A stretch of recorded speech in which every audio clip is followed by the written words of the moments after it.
What if the strangest worlds we've discovered aren't light years away, but closer than we think across the universe?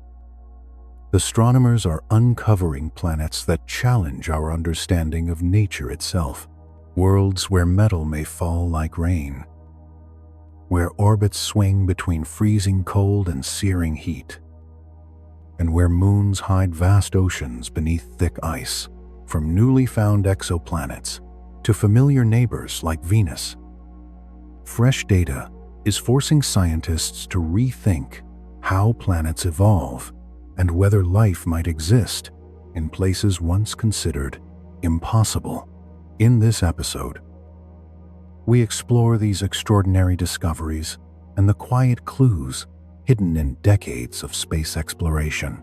If you enjoy thoughtful journeys like this, gently tap like and subscribe, and let's discover the weirdest planets ever found. Together, beyond the familiar calm of our own night sky, there are places where calm never truly exists, far from the steady rhythm of Earth. Some planets live in states of constant strain, pulled, stretched, and heated by forces that never rest. They do not cool. They do not settle. They glow, crack, and reshape themselves over and over again, as though the universe is quietly testing how much a world can endure. Among the most unusual of these distant worlds is one that seems to be coming apart from the inside. From far away, it appears as a faint ember, a steady reddish glow where darkness should be. That light does not come from reflected starlight alone, but from heat rising directly from its own surface. This planet, known to astronomers as TOI 67131, circles its star so closely that a single year there lasts just a little more than 2 Earth days. The star it orbits is an orange dwarf, smaller and cooler than our Sun. Yet the nearness of the planet makes every moment intense. The distance between them is so small that gravity never loosens its grip. This planet is slightly larger than Earth, rocky in nature, with no gentle oceans or drifting clouds to soften the view. Instead, its shape itself tells a story of strain. The pull from its star, combined with the influence of 2 nearby planets, stretches it subtly out of round. It is not a perfect sphere, but a world constantly tugged into a slightly elongated form, then released, then pulled again. This repeated motion happens over and over, orbit after orbit, day after day, without pause. Inside the planet, this endless flexing creates friction. Rock presses against rock, layers grind and deform, converting motion into heat.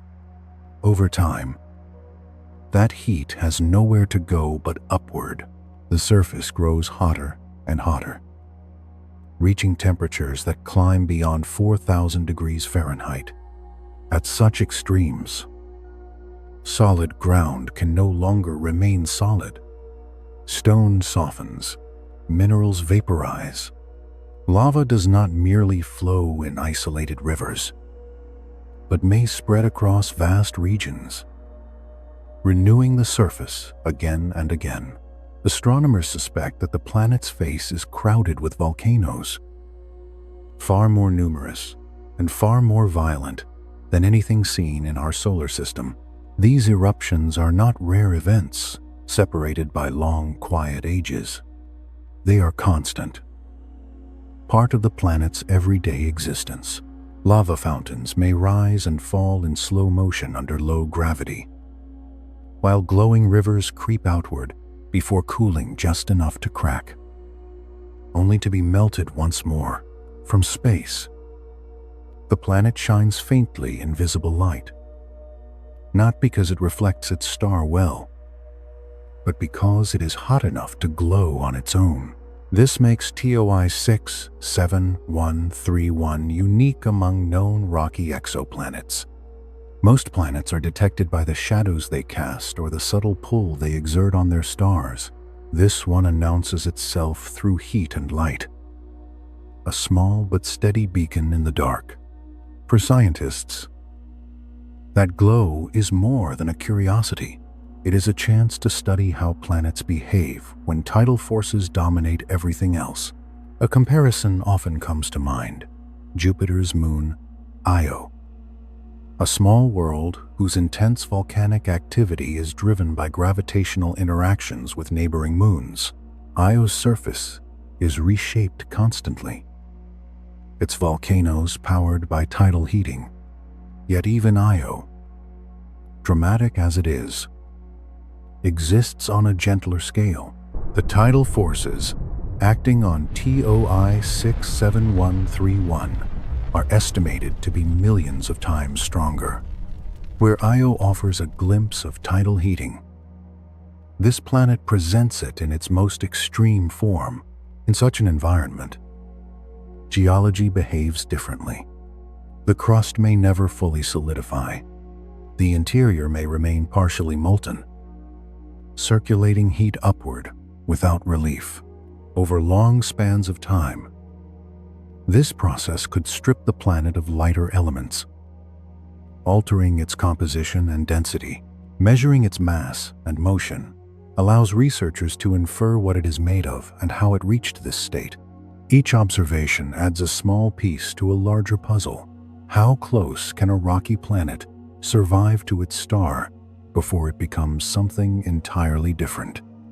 There is also a quieter lesson here. This planet did not choose its fate in a single moment. It was shaped gradually by repeated interactions that built upon one another: proximity, gravity, time, and motion worked together, patiently transforming a once cooler world into a glowing, volcanic sphere.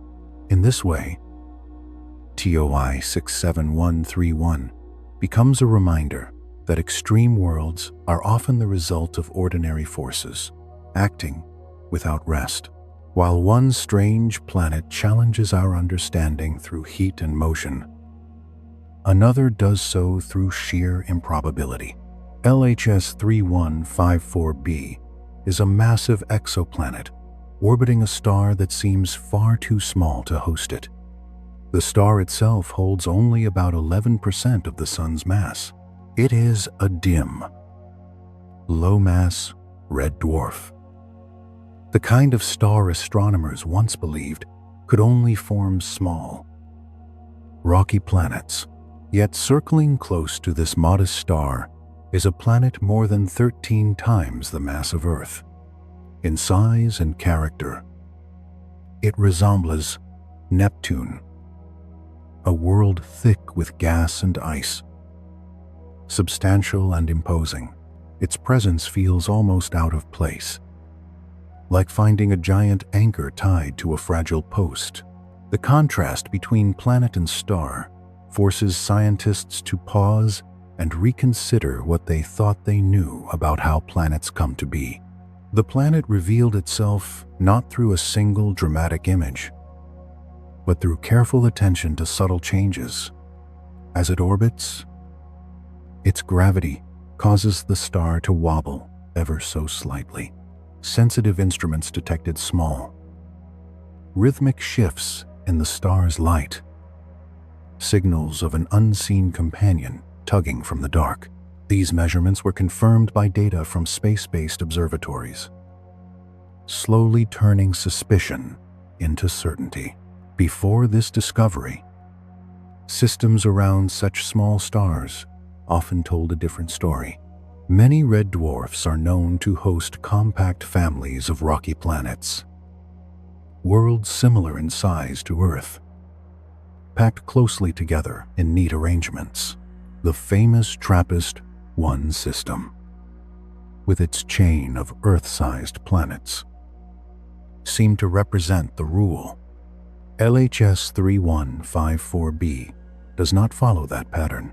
Instead of many small worlds, there appears to be a single dominant planet, close in, massive, and alone.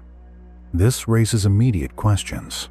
Giant planets are thought to require large amounts of material to form, especially solid cores capable of attracting thick envelopes of gas around small stars. The disks of dust and gas from which planets form are expected to be lighter, offering less raw material. How, then, did such a large planet assemble itself here? One possibility considered was capture. Perhaps the planet formed elsewhere, around a larger star, and was later stolen by LHS 3154 during a close encounter. Yet the planet's orbit is smooth and nearly circular, lacking the scars such a violent history would likely leave behind.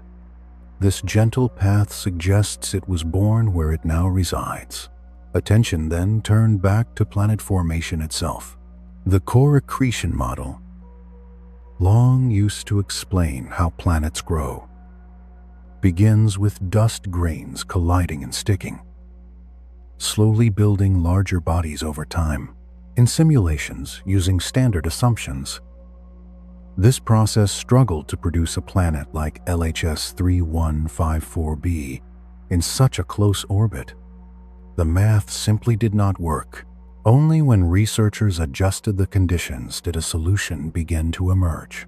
Increasing the density of dust in the protoplanetary disk by a factor of 10 allowed a massive core to form quickly enough.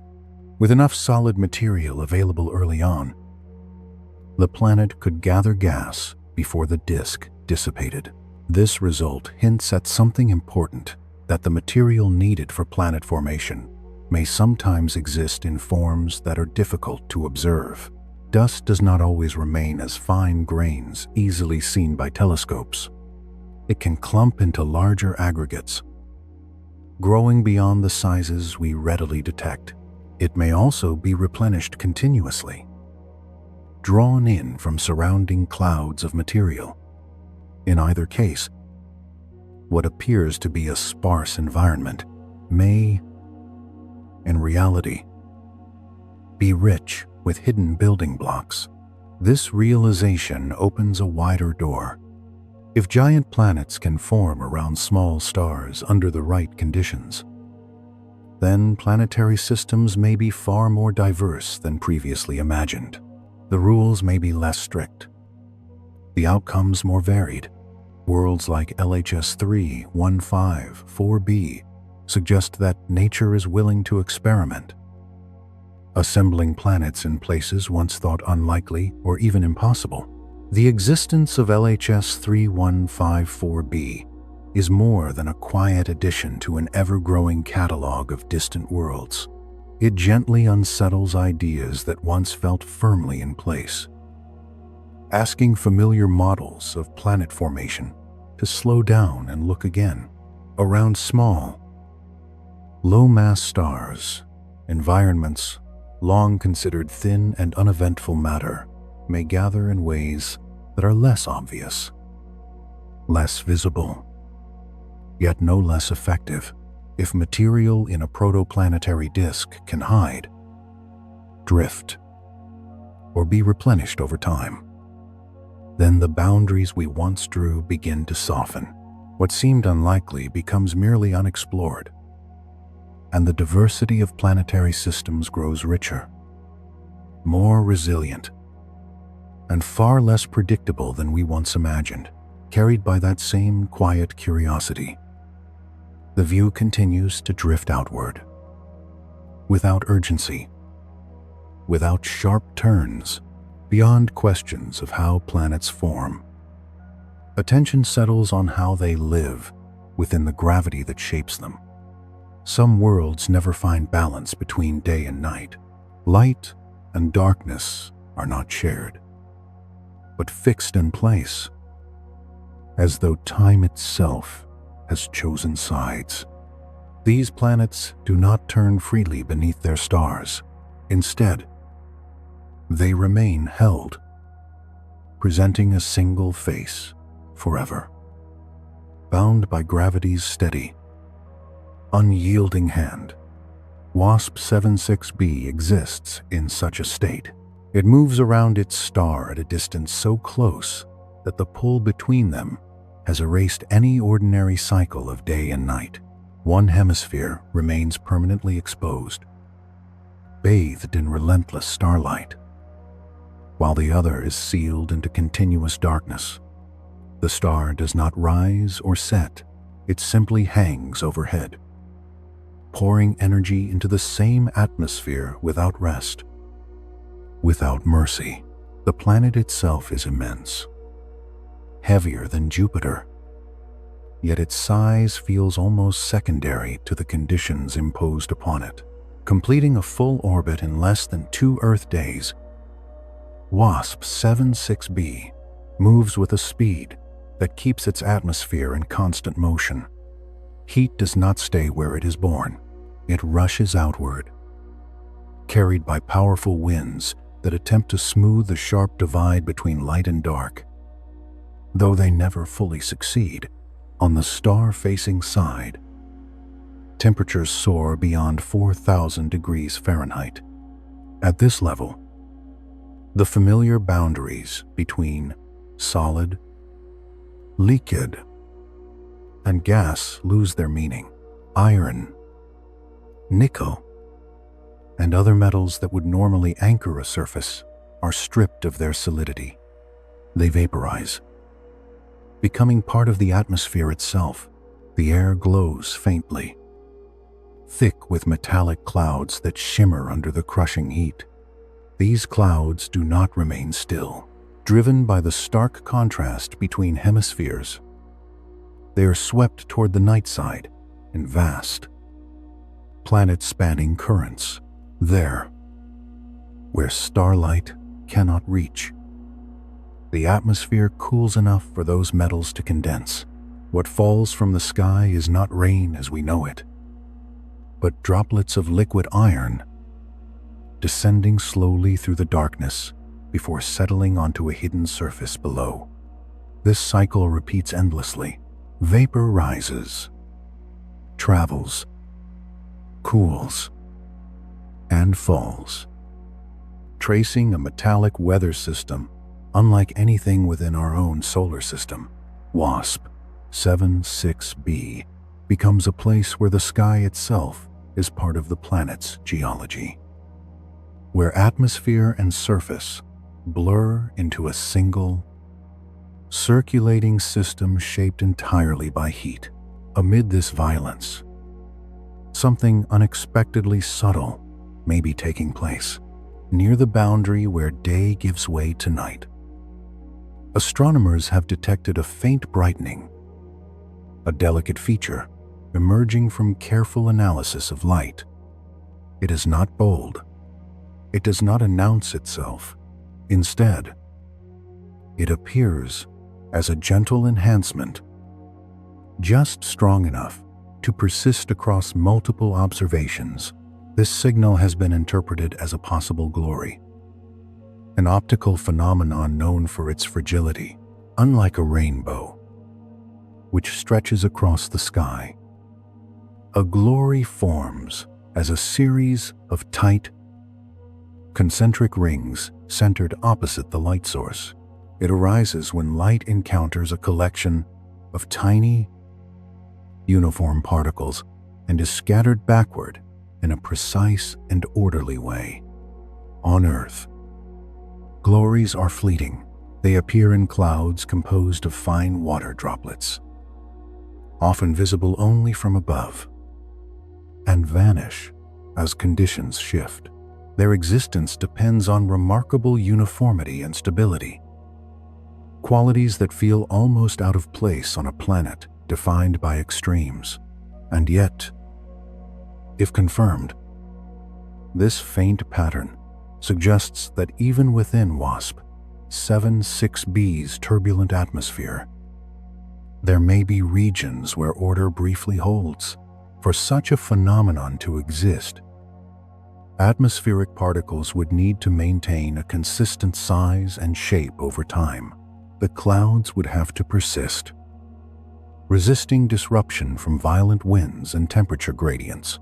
This possibility opens a new window into the study of exoplanet atmospheres, shifting attention from broad measurements to fine, delicate structures that reveal how matter behaves under extreme conditions. Still, uncertainty remains.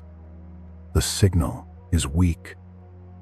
Close to the threshold of detection, it could dissolve with further study, revealed as a statistical fluctuation rather than a physical feature. More powerful instruments, capable of resolving faint details with greater confidence, will be needed to determine whether this gentle ring of light truly exists. Until then, the idea lingers, suspended between discovery and doubt. From atmospheres shaped by light and metal, the focus glides toward a different kind of complexity. In the HD 104067 system, the drama unfolds not in a single planet's sky, but in the interactions between multiple worlds sharing the same star. Here, gravity weaves a slow, continuous conversation between planets, each responding to the others over vast stretches of time. The central star is a K-type dwarf, steady and enduring. Around it move at least 3 planets, each occupying its own orbit, yet never fully isolated. The first to be identified was a giant planet tracing an elongated path, sometimes drawing closer to the star, sometimes drifting farther away. Its orbit is not perfectly circular, and that slight deviation becomes important. Later observations revealed another planet closer in, similar in mass to Uranus, completing its orbit in just over 2 weeks. Even nearer still, data point toward a smaller, Earth-like candidate circling the star in a little more than 2 days.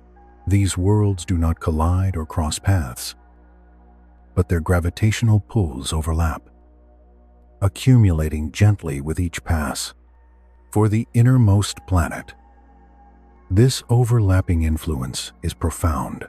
The shifting positions of its neighbors cause its orbit to stretch and compress over time. Each adjustment may be small, but the repetition is relentless. Inside the planet, the effect is like bending a wire back and forth again and again. Friction builds, energy accumulates. That energy emerges as heat, not heat delivered directly from the star, but heat generated from within, produced by constant deformation of the planet's interior over long periods. The surface warms until it reaches temperatures exceeding 4,000 degrees Fahrenheit. The planet becomes heated from the inside out. Its geology, shaped as much by gravity as by starlight. What makes this system especially intriguing is its stability. Despite these ongoing interactions, simulations show that the planets can maintain their arrangement for millions of years. The orbits adjust, but they do not unravel. It is a dynamic equilibrium, one that reveals how compact planetary systems can survive while constantly exchanging energy. Such systems offer insight into the long-term evolution of planets packed closely together. They show how heat can be generated without extreme proximity to a star, and how gravitational relationships can sculpt planetary environments in subtle yet powerful ways. Beyond this carefully balanced system lies another world whose story is written in motion and time. More than 1,000 light-years away, a Jupiter-sized planet traces an orbit so elongated that it defies easy comparison. Its path carries it from distant, cold regions of its system to searing closeness with its star, then back again, over and over. Each close approach exposes the planet to intense stellar heat. Each retreat allows it to cool once more. This repeated cycle slowly drains energy from the orbit itself. Over billions of years, the planet's path shrinks, its extreme ellipse gradually smoothing into something more circular. This process is known as high eccentricity migration. It describes a journey rather than a state, a long transformation driven by gravitational interactions. Often, these interactions involve additional stars or massive companions that disturb the planet's original orbit, stretching it into an extreme shape as the planet swings close to its star. Tidal forces begin to act. They pull at the planet, converting orbital energy into heat. With each passage, a small amount of energy is lost over immense spans of time. These losses accumulate, drawing the planet inward. The planet observed here is caught in that transformation. Its orbit remains highly eccentric, and it even moves in a retrograde direction, opposite the rotation of its star. This unusual orientation hints at a violent past, shaped by powerful gravitational encounters rather than quiet formation. What emerges from this slow evolution is a hot Jupiter, a massive planet orbiting close to its star, heated both by proximity and by tidal forces. The world seen today is not yet at that final stage, but it carries the marks of where it has been and where it is going. In systems like this, the extreme shape of a planet's orbit is not a curiosity, but a clue. Many hot Jupiters are now thought to begin their lives far from their stars, forming in cold, distant regions where gas and ice are plentiful. Over long stretches of time, gravitational interactions with nearby planets or distant stellar companions can stretch those orbits into elongated paths. With each close passage near the star, tidal forces quietly drain energy away, pulling the planet inward and gradually smoothing its orbit. Through this slow, persistent process known as high eccentricity migration, a cold, remote giant can be reshaped into a hot Jupiter, offering a coherent explanation for the presence of massive planets clinging so tightly to their stars. This kind of transformation rarely unfolds in isolation. In some planetary systems, the star a planet circles is itself bound into a wider gravitational partnership, moving in a long, measured dance with a companion star. Within these binary systems, gravity never settles into simplicity. Its influence overlaps and interferes, layering subtle forces over one another and guiding planetary paths across immense spans of time. What begins as a faint disturbance becomes, through countless repetitions, a decisive sculptor of orbits, quietly rewriting the architecture of the system. In this particular system, the planet's host star is not alone. It follows its own orbit around a second star, and together they create a shifting gravitational landscape. The planet, bound primarily to one star, nonetheless feels the distant pull of the companion. Each orbit carries the imprint of this influence, slightly altering the planet's path, tilting and stretching it in ways that are subtle in the moment but profound in the long run. Researchers modeling this system, including teams working at institutions such as the Massachusetts Institute of Technology and Pennsylvania State University, have traced how these overlapping forces gradually reshaped the orbit. The planet's current path is highly elliptical, carrying it from distant, cooler regions of its system to searing closeness with its star. This stretched orbit is not a permanent state, but a phase. Over time, the same gravitational interactions that once exaggerated the orbit are expected to guide it inward, smoothing its shape until it settles into a tight, nearly circular path. This is the familiar signature of a hot Jupiter, not born close to its star, but delivered there by patience and gravity working together. Along this elongated journey, the planet experiences dramatic swings in environment. When it approaches its star, radiation intensifies sharply. Heat floods the atmosphere, driving powerful changes in circulation and chemistry. Layers of gas expand, currents accelerate, and the balance of molecules shifts under the stress. When the planet retreats again, conditions ease, only to be repeated on the next pass. These are not seasons in any earthly sense, but extreme cycles dictated by distance rather than tilt. Such discoveries reinforce the idea that hot Jupiters are not anomalies, but outcomes. They represent a stage in orbital evolution, shaped by interactions that unfold slowly and relentlessly. The diversity of paths leading to these worlds highlights how complex and varied planetary systems can be, especially when more than one star shares the task of shaping them. Yet gravity's quiet influence is not limited to distant stars and alien planets.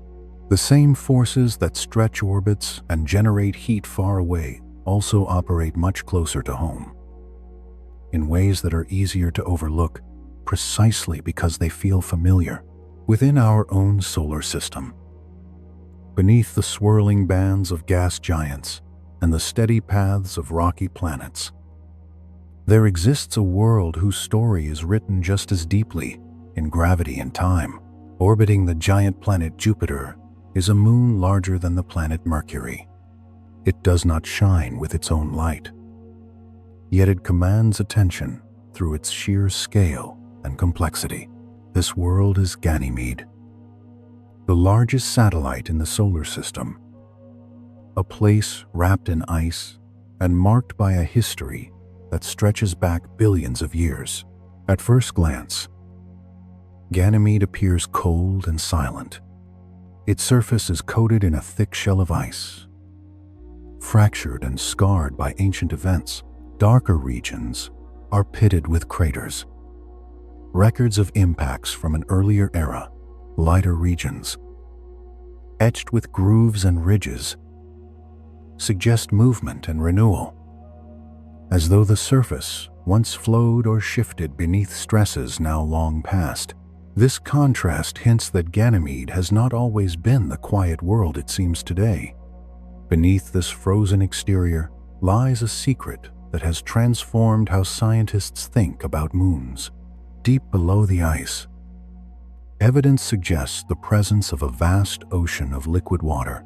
This hidden sea may contain more water than all of Earth's oceans combined. Locked away in darkness, insulated by layers of ice and rock, it is an ocean without waves or sunlight, warmed not by a star, but by energy generated within the moon itself. Ganymede's story entered human awareness more than 4 centuries ago. In the year 1610, Galileo Galilei turned his telescope toward Jupiter and noticed points of light that did not behave like stars. They moved, night after night, circling the planet. This simple observation shattered the idea that all celestial bodies revolved around Earth. Among these moons, Ganymede stood out as the largest, though its true nature would remain hidden for centuries. As technology advanced, so too did our ability to study this distant moon. Ground-based telescopes offered sharper views, but it was the arrival of spacecraft that truly changed the picture. Missions such as the Galileo orbiter and later the Juno probe journeyed into the Jupiter system, sending back images and measurements that revealed Ganymede in unprecedented detail. These close encounters transformed a point of light into a world with geography, history, and depth. Images showed a surface divided between ancient darkness and younger, brighter terrain. The patterns carved into the ice suggested tectonic processes, movements driven by forces beneath the surface. This raised a question that has grown more compelling with time. What keeps Ganymede active? One answer lies in a feature unique among moons. Ganymede generates its own magnetic field. This is a property usually reserved for planets. Created by the movement of molten material within a core, Ganymede's magnetic field interacts with Jupiter's immense magnetosphere, producing auroras that ripple faintly through its thin atmosphere. These glowing curtains of charged particles mark the presence of an internal engine still at work. The existence of this magnetic field presents a puzzle. Based on its size and age, Ganymede's core should have cooled long ago, solidifying into stillness. And yet, something continues to stir within. The answer may once again lie in gravity's quiet persistence. As Ganymede orbits Jupiter, it is not alone. Other large moons pull at it, subtly altering its orbit. Jupiter itself exerts an overwhelming gravitational force. Together, these influences cause Ganymede to flex slightly with each orbit. The moon is stretched and compressed, again and again, in a slow rhythm that never fully stops. This process, known as tidal heating, converts motion into heat deep within the moon's interior. Rock warms, ice softens. Over time, this internal warmth can maintain a liquid ocean beneath the surface and keep parts of the core from freezing solid. It may also sustain the dynamo that generates Ganymede's magnetic field, allowing the moon to behave in ways more commonly associated with planets. As Ganymede continues its orbit around Jupiter, the planet's immense gravity never fully releases its hold. With each pass, the moon is gently stretched, then compressed again. A slow and persistent motion that repeats without end. This constant flexing generates heat deep within Ganymede's interior, a process known as tidal heating. That internal warmth may be enough to keep parts of the core from fully solidifying, allowing molten material to continue moving and sustaining the moon's magnetic field. In this way, the same gravitational forces that shape Ganymede's path through space may also explain why this icy world remains quietly active beneath its frozen surface.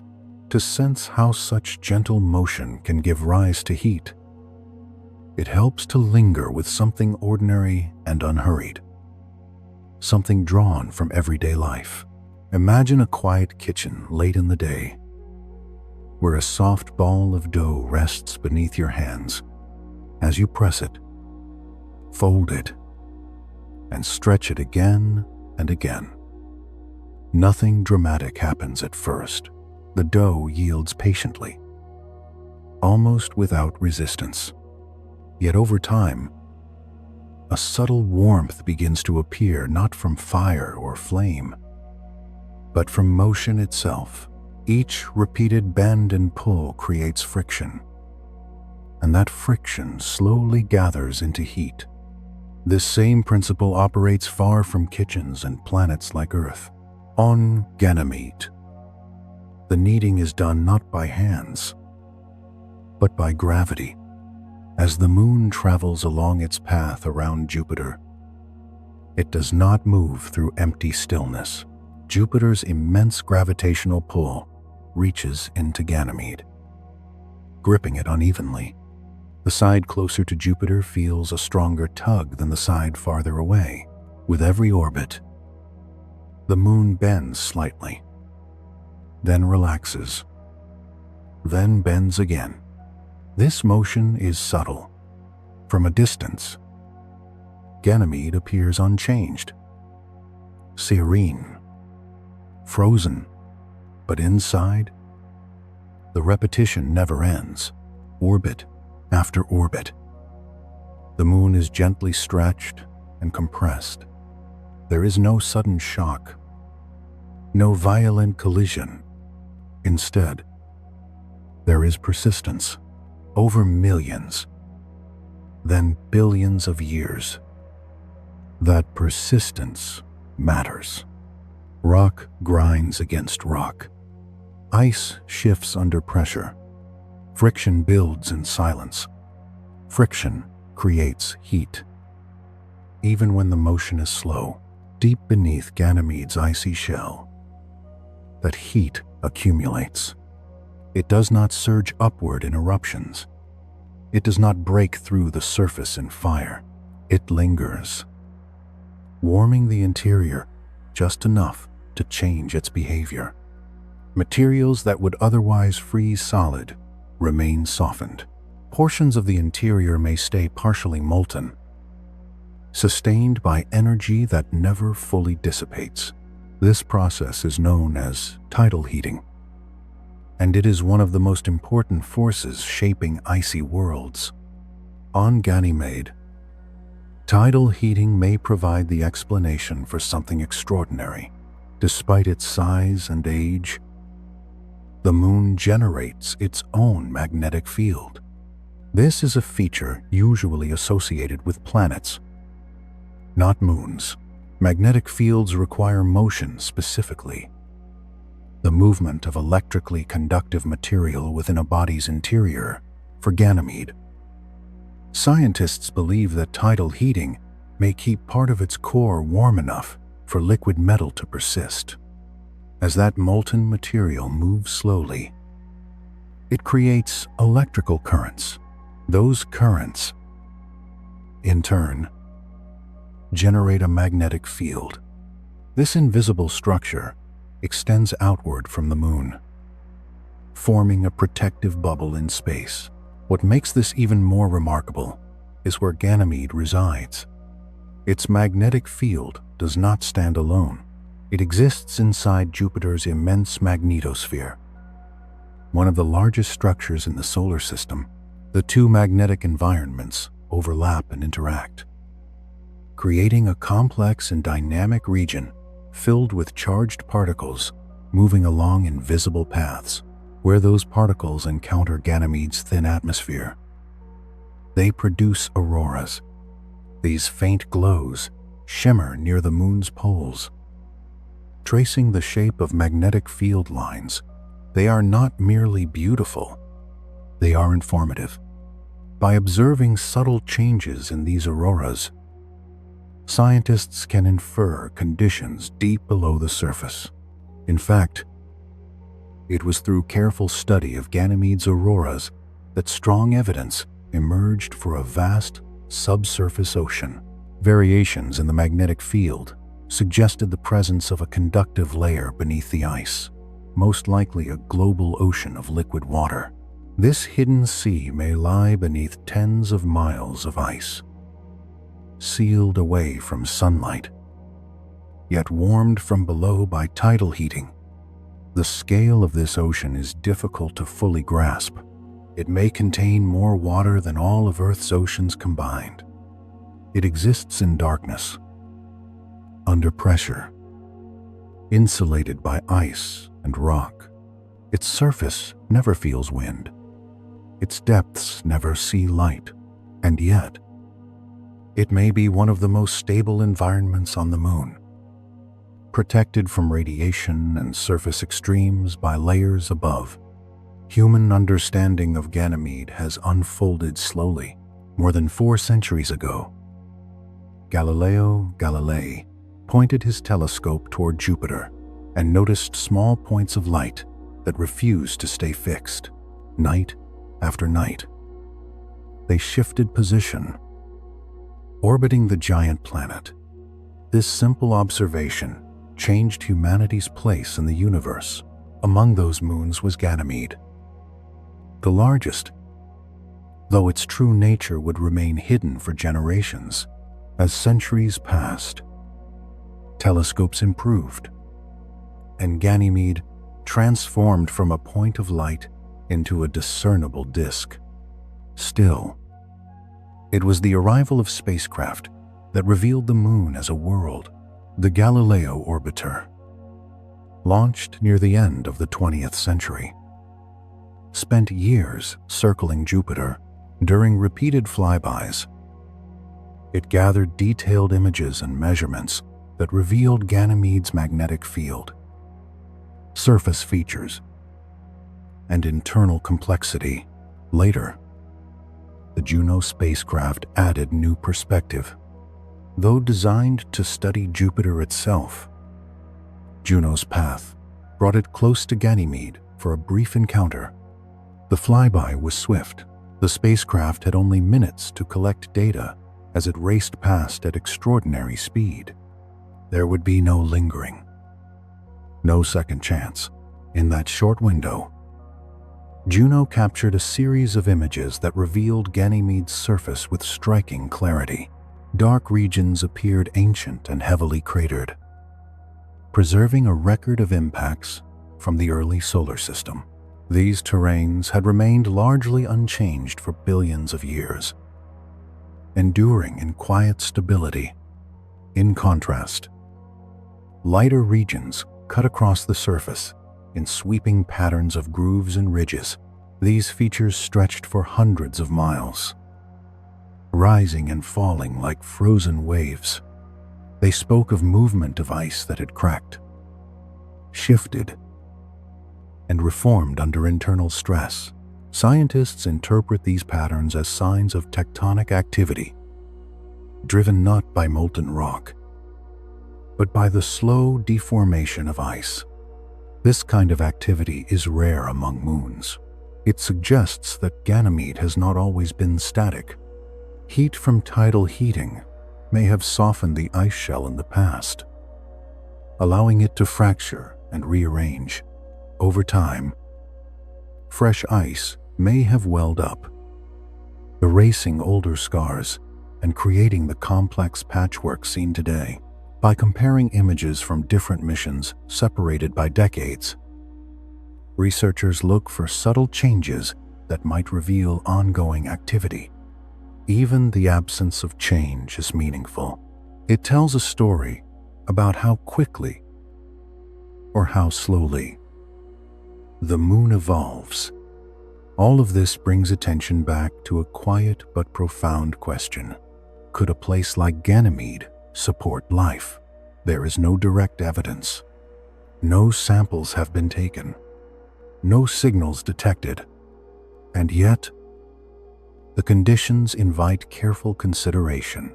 The presence of liquid water is significant.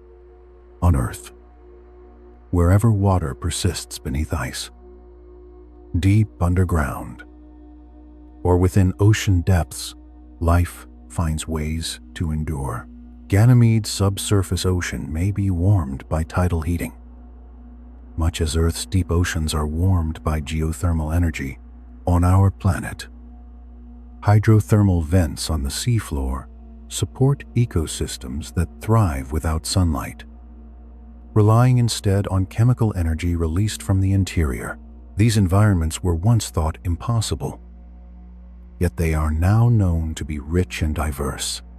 Ganymede also possesses a thin oxygen atmosphere, though far too sparse for human use. It demonstrates that chemical processes are active. On Earth, some microorganisms survive in environments with extremely low oxygen levels, enduring conditions once thought hostile. Life, as we know it, has proven to be remarkably adaptable. It endures heat and cold, darkness and pressure, finding footholds in environments that once seemed utterly unwelcoming. Ganymede remains a world filled with unanswered questions. Yet its concealed ocean, lingering internal warmth, and self-generated magnetic field suggest that even beneath layers of ice and long silence, the possibility of life cannot be set aside too easily. Still, that possibility rests in a careful space between hope and restraint. The evidence does not point in a single, decisive direction. Each new observation sharpens the picture while also revealing how much remains uncertain. Ganymede does not offer simple conclusions or quick confirmations. Instead, it invites patience, asking questions that unfold slowly over years and even decades. As technology advances and understanding deepens, allowing each fragment of insight to settle gently into place. Exploring a world like Ganymede means first confronting distance. The moon circles Jupiter far from Earth, separated by hundreds of millions of miles of open space. Messages sent from Earth do not arrive instantly. They travel at the speed of light, crossing the void in long minutes of silence. By the time a signal reaches Ganymede and a response can return, nearly an hour may pass. In that gap, nothing can be corrected, nothing adjusted in real time. Every instruction must be anticipated in advance, every possibility considered before a spacecraft ever leaves home. Because of this delay, missions to Ganymede must be designed with a quiet independence.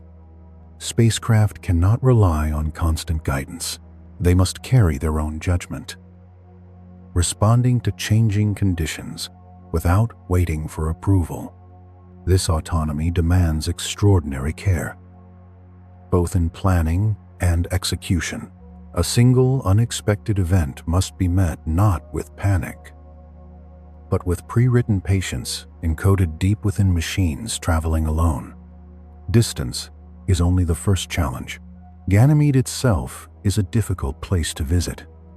Its surface lies locked in extreme cold, where temperatures sink far below anything experienced naturally on Earth. Materials behave differently in such conditions. Metals become brittle. Electronics struggle to function. Every component must be built to survive not just cold, but long exposure to it. Beyond the cold waits another invisible hazard. Jupiter's magnetosphere floods the region with intense radiation. Charged particles sweep through space, capable of damaging sensitive instruments and slowly degrading spacecraft systems.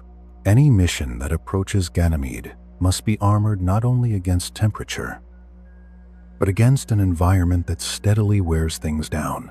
Survival here is not about endurance in a single moment, but resilience over time, even when data is successfully gathered.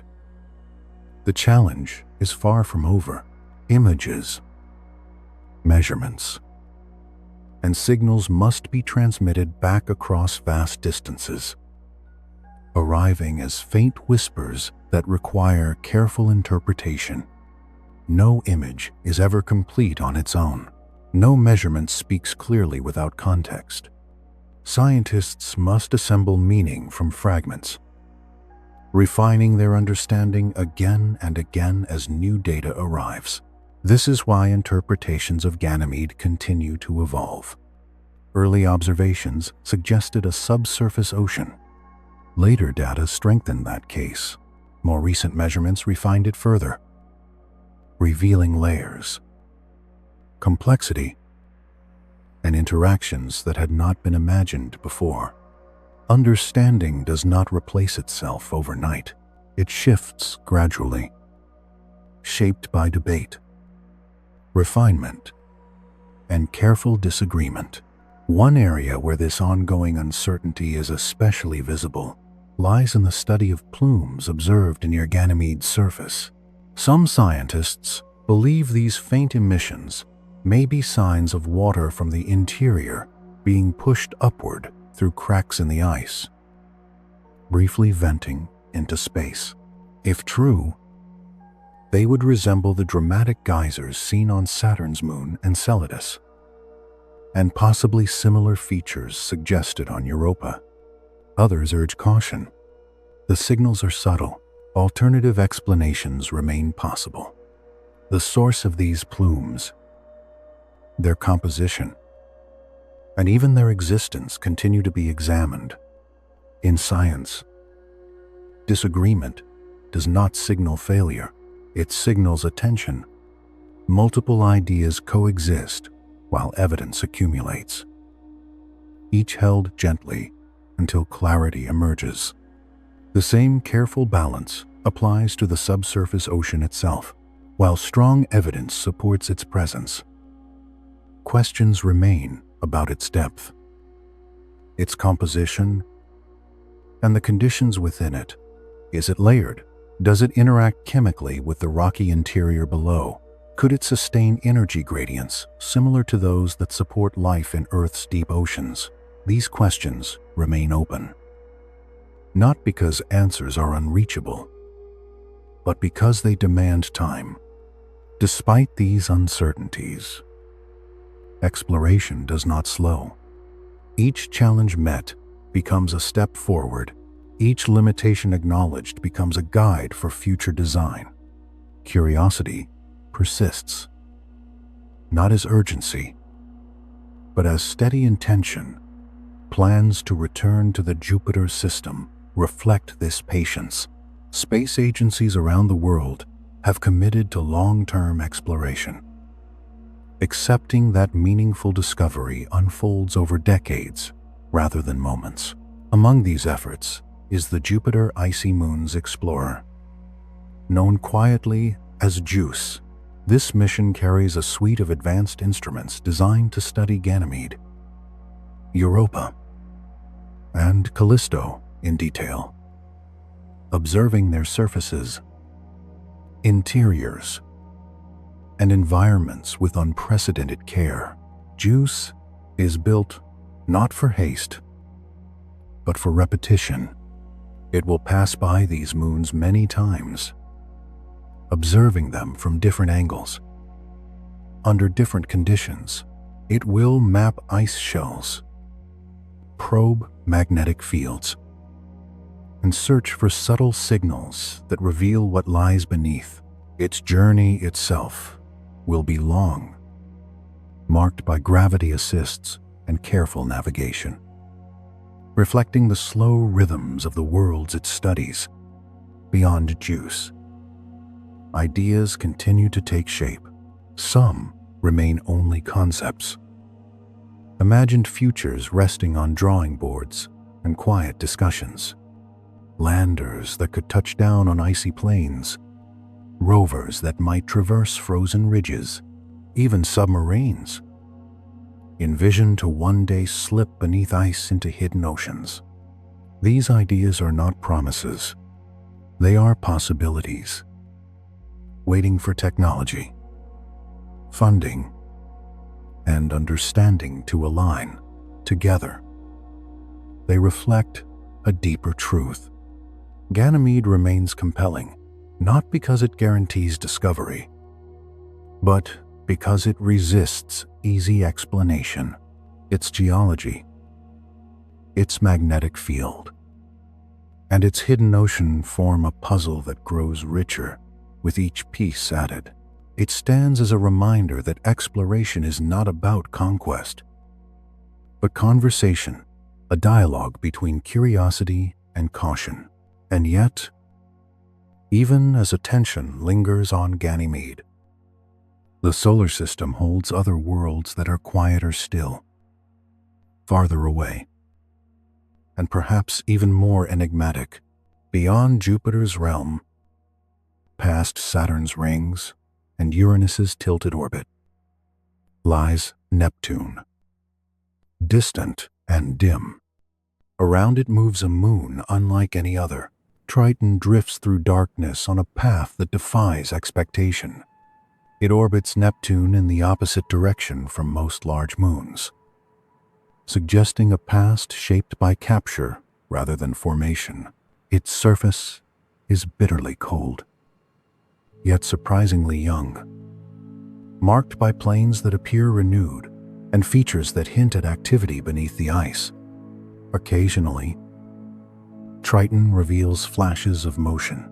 Cryovolcanic plumes rise briefly, releasing material into the thin atmosphere before falling back to the surface.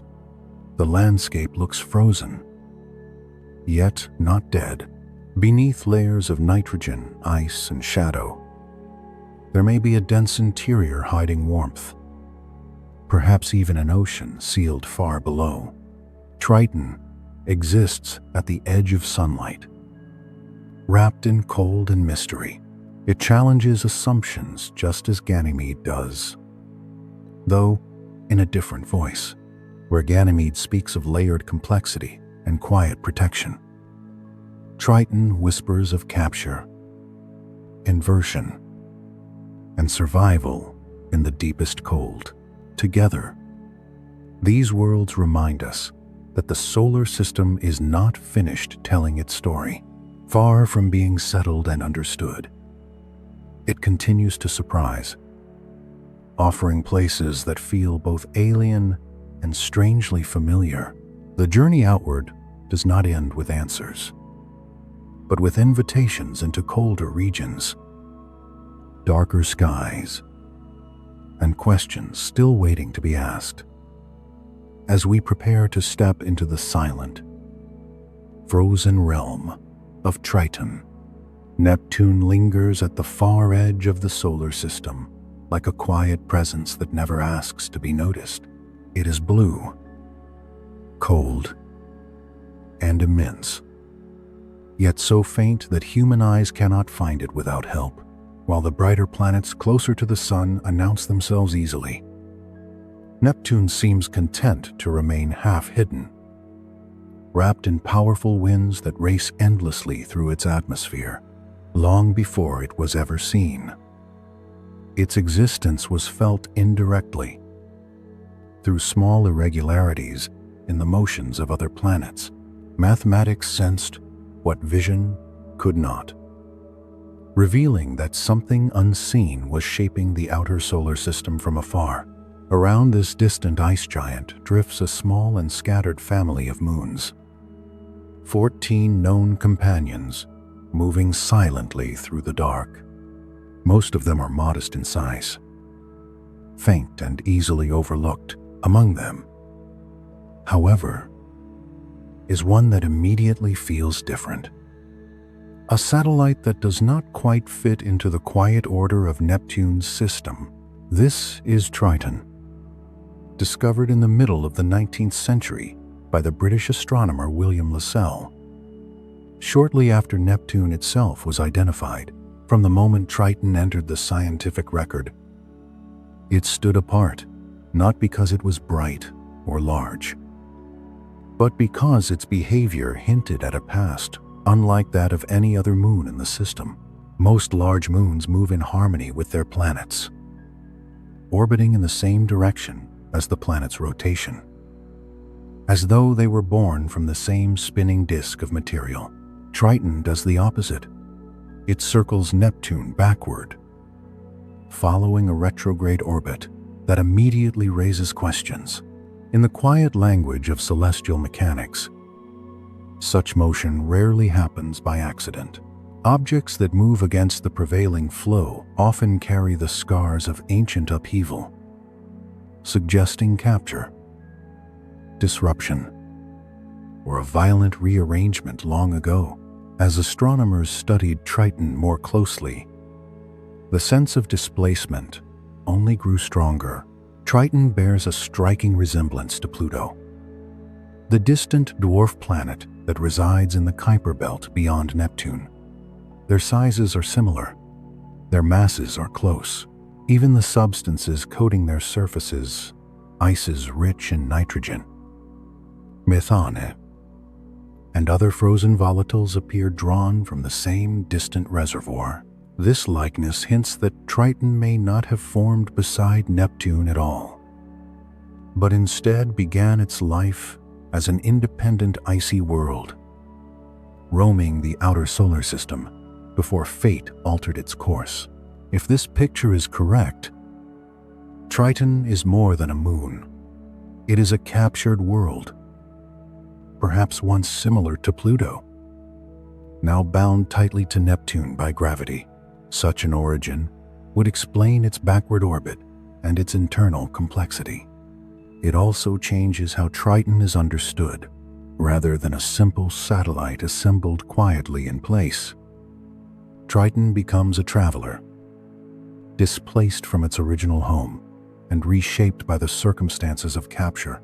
Triton's size allows it to hold on to a thin atmosphere, something rare for a moon so far from the sun. This atmosphere is composed mostly of nitrogen, with traces of methane drifting above the frozen surface. Though extremely tenuous, it is active in subtle ways. High above the ground, an ionosphere forms, where atoms and molecules are stripped of electrons and become electrically charged. In this upper layer, faint sunlight and Neptune's magnetic influence interact, creating patterns that shift slowly over time, more delicately than anything experienced on Earth.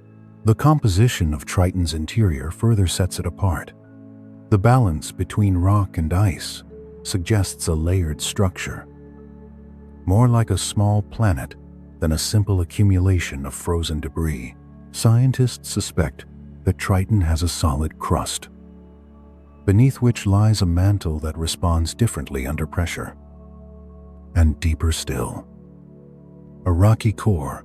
This internal organization strengthens the idea that Triton's origin differs fundamentally from that of Neptune's other moons. Distance defines much of Triton's character, orbiting far from the sun. It exists in a realm of profound cold. Temperatures drop so low that nitrogen, a gas on Earth, freezes solid and settles across the landscape. This frozen nitrogen forms a bright, reflective surface, sending much of the weak sunlight back into space. As a result, Triton gleams softly, its icy sheen masking the processes unfolding beneath. At first glance, such a world might be expected to be ancient and unchanging. Yet Triton defies that expectation. When scientists examine its surface, they find surprisingly few deep impact craters. Those that do exist appear softened, shallow, as though time itself has been erased and rewritten. The surface looks young, refreshed, hinting that Triton has not remained inert, but has been quietly reshaped again and again. Closer views reveal a landscape that feels almost organic in its complexity. Vast ridges and valleys spread across the surface in intricate patterns, sometimes compared to the textured skin of a melon. Smooth, dark streaks cut through lighter regions, creating sharp contrasts that feel intentional rather than random. These features do not resemble the scars left solely by impacts from space.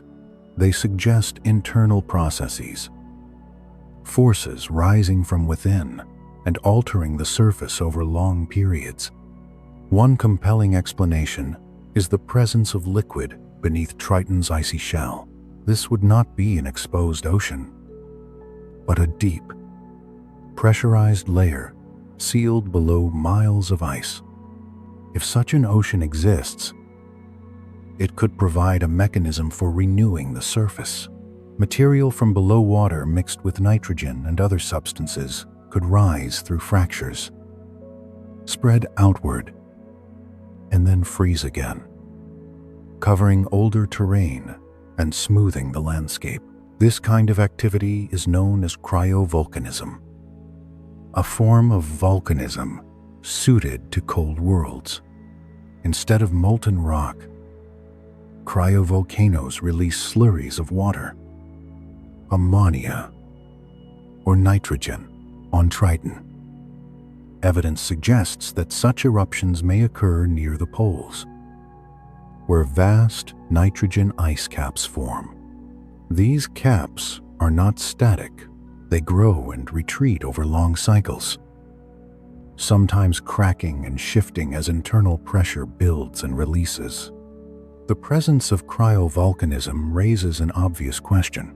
How can liquid material exist on a world so cold? One answer lies in gravity. Triton is strongly influenced by Neptune's immense pull. As Triton orbits, Neptune's gravity deforms it slightly, stretching and squeezing its interior. This repeated flexing generates heat through friction, a process known as tidal heating. Even a modest amount of internal warmth, sustained over immense spans of time, can prevent complete freezing and allow pockets of liquid to persist beneath the ice. Solar energy may also contribute. However faint it may be at such distances, sunlight can penetrate translucent layers of ice, warming subsurface nitrogen just enough for pressure to accumulate. When that pressure finds a path upward, material can erupt through the crust in slow, persistent plumes. Some of these eruptions may last for extended periods, releasing material that settles back onto the surface and alters its appearance. Researchers studying Triton believe that this ongoing resurfacing could explain why impact craters appear scarce or erased. Each episode of activity acts like a gentle reset, covering older scars and leaving behind a smoother surface. Over time, this process creates a world that looks far younger than its age would suggest, shaped not by violent events alone, but by quiet renewal. Despite these clues, certainty remains elusive. The existence of a deep, global ocean beneath Triton's ice has not yet been confirmed. Some scientists propose that instead of a single ocean, there may be localized pockets of liquid trapped within the crust, warmed just enough by tidal forces to remain mobile. Others argue that only a more extensive ocean can account for the scale and persistence of the observed features. These ideas coexist, each supported by fragments of evidence, none yet decisive. Triton challenges simple definitions. Its backward orbit, its youthful surface, and its hints of internal activity resist easy categorization. It is not comfortably described as merely a moon, nor does it fit neatly alongside planets. Instead, it occupies a space between, reminding us that the solar system is shaped by capture, loss, and transformation as much as by orderly formation. For now, Triton remains distant and largely unexplored. Only one spacecraft has ever passed through Neptune's realm, offering brief glimpses that revealed just enough to deepen the mystery. To truly understand Triton, its interior, its possible ocean, its past and its future, will require missions willing to travel to the edge of the solar system, to endure long journeys and long silences. Only by sending explorers into that cold, remote darkness will it be possible to learn whether Triton truly hides liquid water beneath its ice, whether its surface is still being renewed today, and whether this captured world holds deeper secrets still waiting to be revealed. Voyager 2 remains the only spacecraft to have ever taken detailed, close-range images of Triton. And that encounter unfolded as a moment that could never be repeated. In the late 20th century, after years of travel through the outer solar system, the spacecraft approached Neptune from above its northern pole. It did not slow down. It did not enter orbit. Instead, it followed a carefully calculated path, one that allowed Neptune's immense gravity to bend its trajectory just enough to send it sweeping past Triton before continuing onward into interstellar space. As Voyager 2 passed the icy giant, it skimmed by Triton at a distance comparable to that of geostationary satellites around Earth. For a brief window of time, measured in hours rather than days, Triton filled the instrument's view. Then it was gone. The spacecraft never turned back. It carried those images and measurements away with it, becoming a messenger from a world humanity would not visit again for decades. Everything we know about Triton today begins with that fleeting encounter. Voyager 2 provided the first detailed look at the moon's surface, revealing landscapes unlike anything previously imagined. It measured Triton's mass and helped refine estimates of its density. It detected an atmosphere and identified its composition, showing that molecular nitrogen dominates, with smaller amounts of methane mixed in.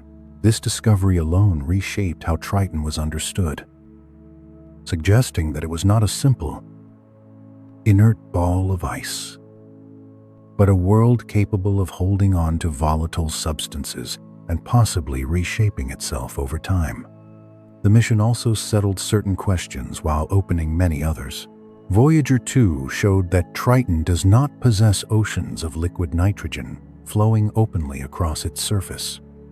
Instead, nitrogen exists primarily in frozen form, condensed into bright plains and caps.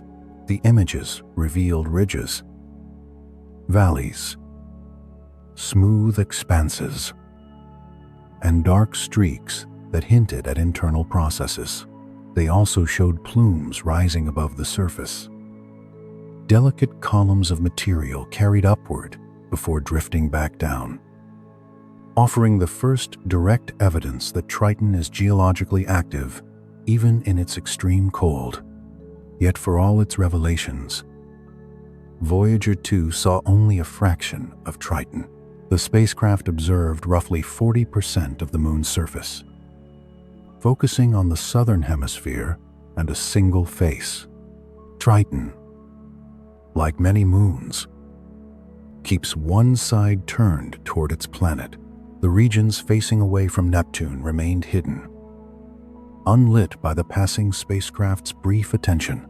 Entire landscapes, histories, and processes were left unseen, waiting beyond the edge of those first images.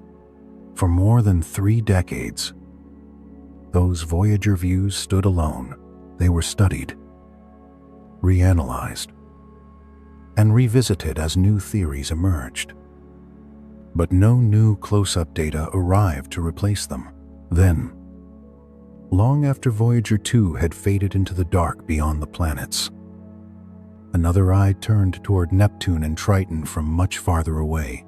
The James Webb Space Telescope, operating from deep space near Earth, captured a striking image of Neptune and its surroundings. From that immense distance, Triton appeared not as a detailed world, but as a brilliant point of light near the planet.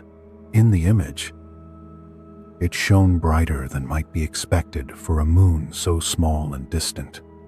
That brightness came not from heat or activity, but from reflection. Triton's surface, coated in condensed nitrogen ice, reflects much of the sunlight that reaches it, sending it back into space like a mirror. Webb's image also revealed Neptune's faint rings and several of its moons, offering a wider context for Triton's place in the system. Yet even with Webb's advanced instruments, Triton remained distant, unresolved, still withholding most of its secrets. These observations reminded scientists of a simple truth: photographs alone, taken from afar, are not enough to answer the deepest questions about this moon. To truly understand Triton, new missions will be required, capable of returning to Neptune's realm and lingering there. One of the most compelling reasons for such missions lies in Triton's unusual orbit. Unlike most large moons, Triton moves in a retrograde direction, circling Neptune opposite to the planet's rotation. This kind of motion is rare in the solar system. Only a handful of satellites around planets like Jupiter, Saturn, Uranus, and Neptune follow such paths, and most of those are small, irregular bodies captured long ago. Triton, by contrast, is massive, dominant, and deeply influential within Neptune's system. Triton's orbit is also tilted relative to Neptune's equatorial plane. This combination of backward motion and inclination suggests a past shaped by disruption. Simple formation models, where moons condense from a disk of material around a young planet, cannot easily explain Triton's behavior. Collisions have been proposed as one possibility, but such scenarios struggle to account for Triton's size and its strong resemblance to dwarf planets like Pluto. A more widely accepted explanation is capture. Neptune's orbit passes near the inner edge of the Kuiper Belt, a vast region filled with icy remnants from the solar system's formation. Pluto resides there, along with countless other frozen worlds. Triton may once have been one of these objects, traveling independently through the outer solar system before encountering Neptune. Capturing a large object like Triton is not simple. For capture to occur, energy must be lost. One possibility is that Triton was once part of a binary system, paired with another icy body, much like Pluto and its companion Charon. As this pair passed close to Neptune, the planet's powerful gravity could have disrupted their mutual orbit. Triton may have been drawn inward, losing energy and becoming bound to Neptune, while its companion was flung away, possibly ejected from the solar system entirely. If this scenario is correct, Triton's arrival would have been a violent event for Neptune's original moon system. Triton is so massive that it contains nearly all the combined mass of Neptune's satellites. As it settled into its current orbit, migrating inward over time, its gravitational influence could have destabilized existing moons. Some may have collided, others may have been shattered or ejected. What remains today could be the quiet aftermath of that ancient upheaval. Evidence of this disruption may still be visible. Some of Neptune's smaller moons follow irregular, elongated paths that hint at past disturbances.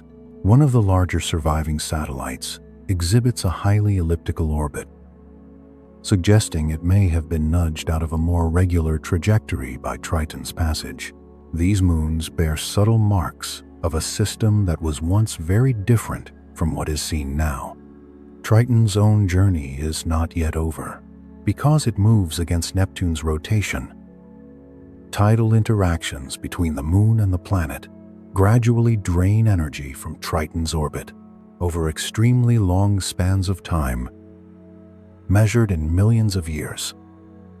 Triton is expected to spiral inward. Eventually, Neptune's gravity may pull it so close that tidal forces tear it apart, spreading its material into a ring around the planet. This fate lies far in the future, unfolding slowly and without urgency. But it underscores that Triton's relationship with Neptune remains dynamic. While that distant outcome captures attention, Triton holds another, more immediate intrigue. Beneath its frozen surface, there may be warmth, despite the ice that blankets it. The processes that shape Triton suggest internal energy. Tidal heating from Neptune's gravitational pull could warm the interior, just as it does for other icy moons. This heat may be sufficient to maintain liquid water beneath the ice, forming a subsurface ocean sealed away from the cold above. Such an ocean, if it exists, would be hidden deep below layers of frozen nitrogen and water ice. It would never see sunlight, yet it could remain stable for long periods, warmed by internal energy and insulated by the crust.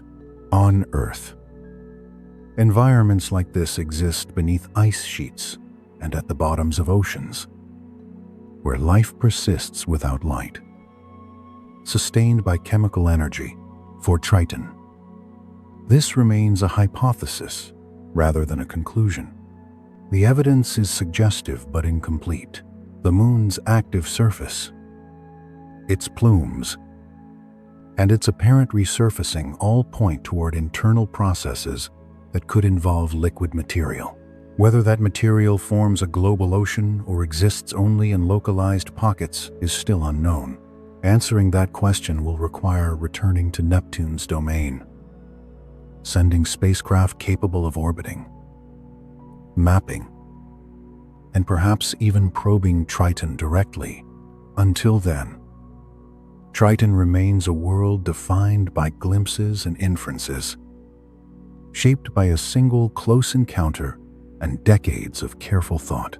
Beneath its frozen exterior, the possibility remains that warmth endures, and with it, the conditions that could, in principle, harbor life. Water sits quietly at the center of nearly every discussion about life, not as a dramatic ingredient, but as a patient one. It is the medium in which chemistry slows down enough to become meaningful. Within it, structures can form, break apart, and form again. It supports delicate balances, allowing reactions to unfold not in flashes, but in sequences.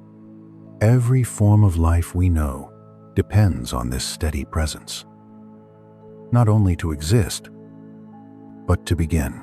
On Triton, the question of water is inseparable from a series of subtle and surprising observations. During its brief encounter, Voyager 2 detected more than just pale ice and gentle plumes of nitrogen rising from the surface. Among these features was something unexpected: a dark cryovolcanic plume, rising miles above the frozen ground against Triton's bright, reflective surface. The plume appeared almost black, a stark contrast that immediately drew attention. That dark coloration is believed to come from carbon-rich material mixed into the erupting ice. Carbon is not a sign of life by itself, but it is foundational. It is the versatile framework upon which complex molecules are built, from the simplest organic chains to the intricate structures found in living cells. On Triton, carbon appears not as proof, but as a trace, a suggestion that the raw ingredients for chemistry more complex than simple ice may be present.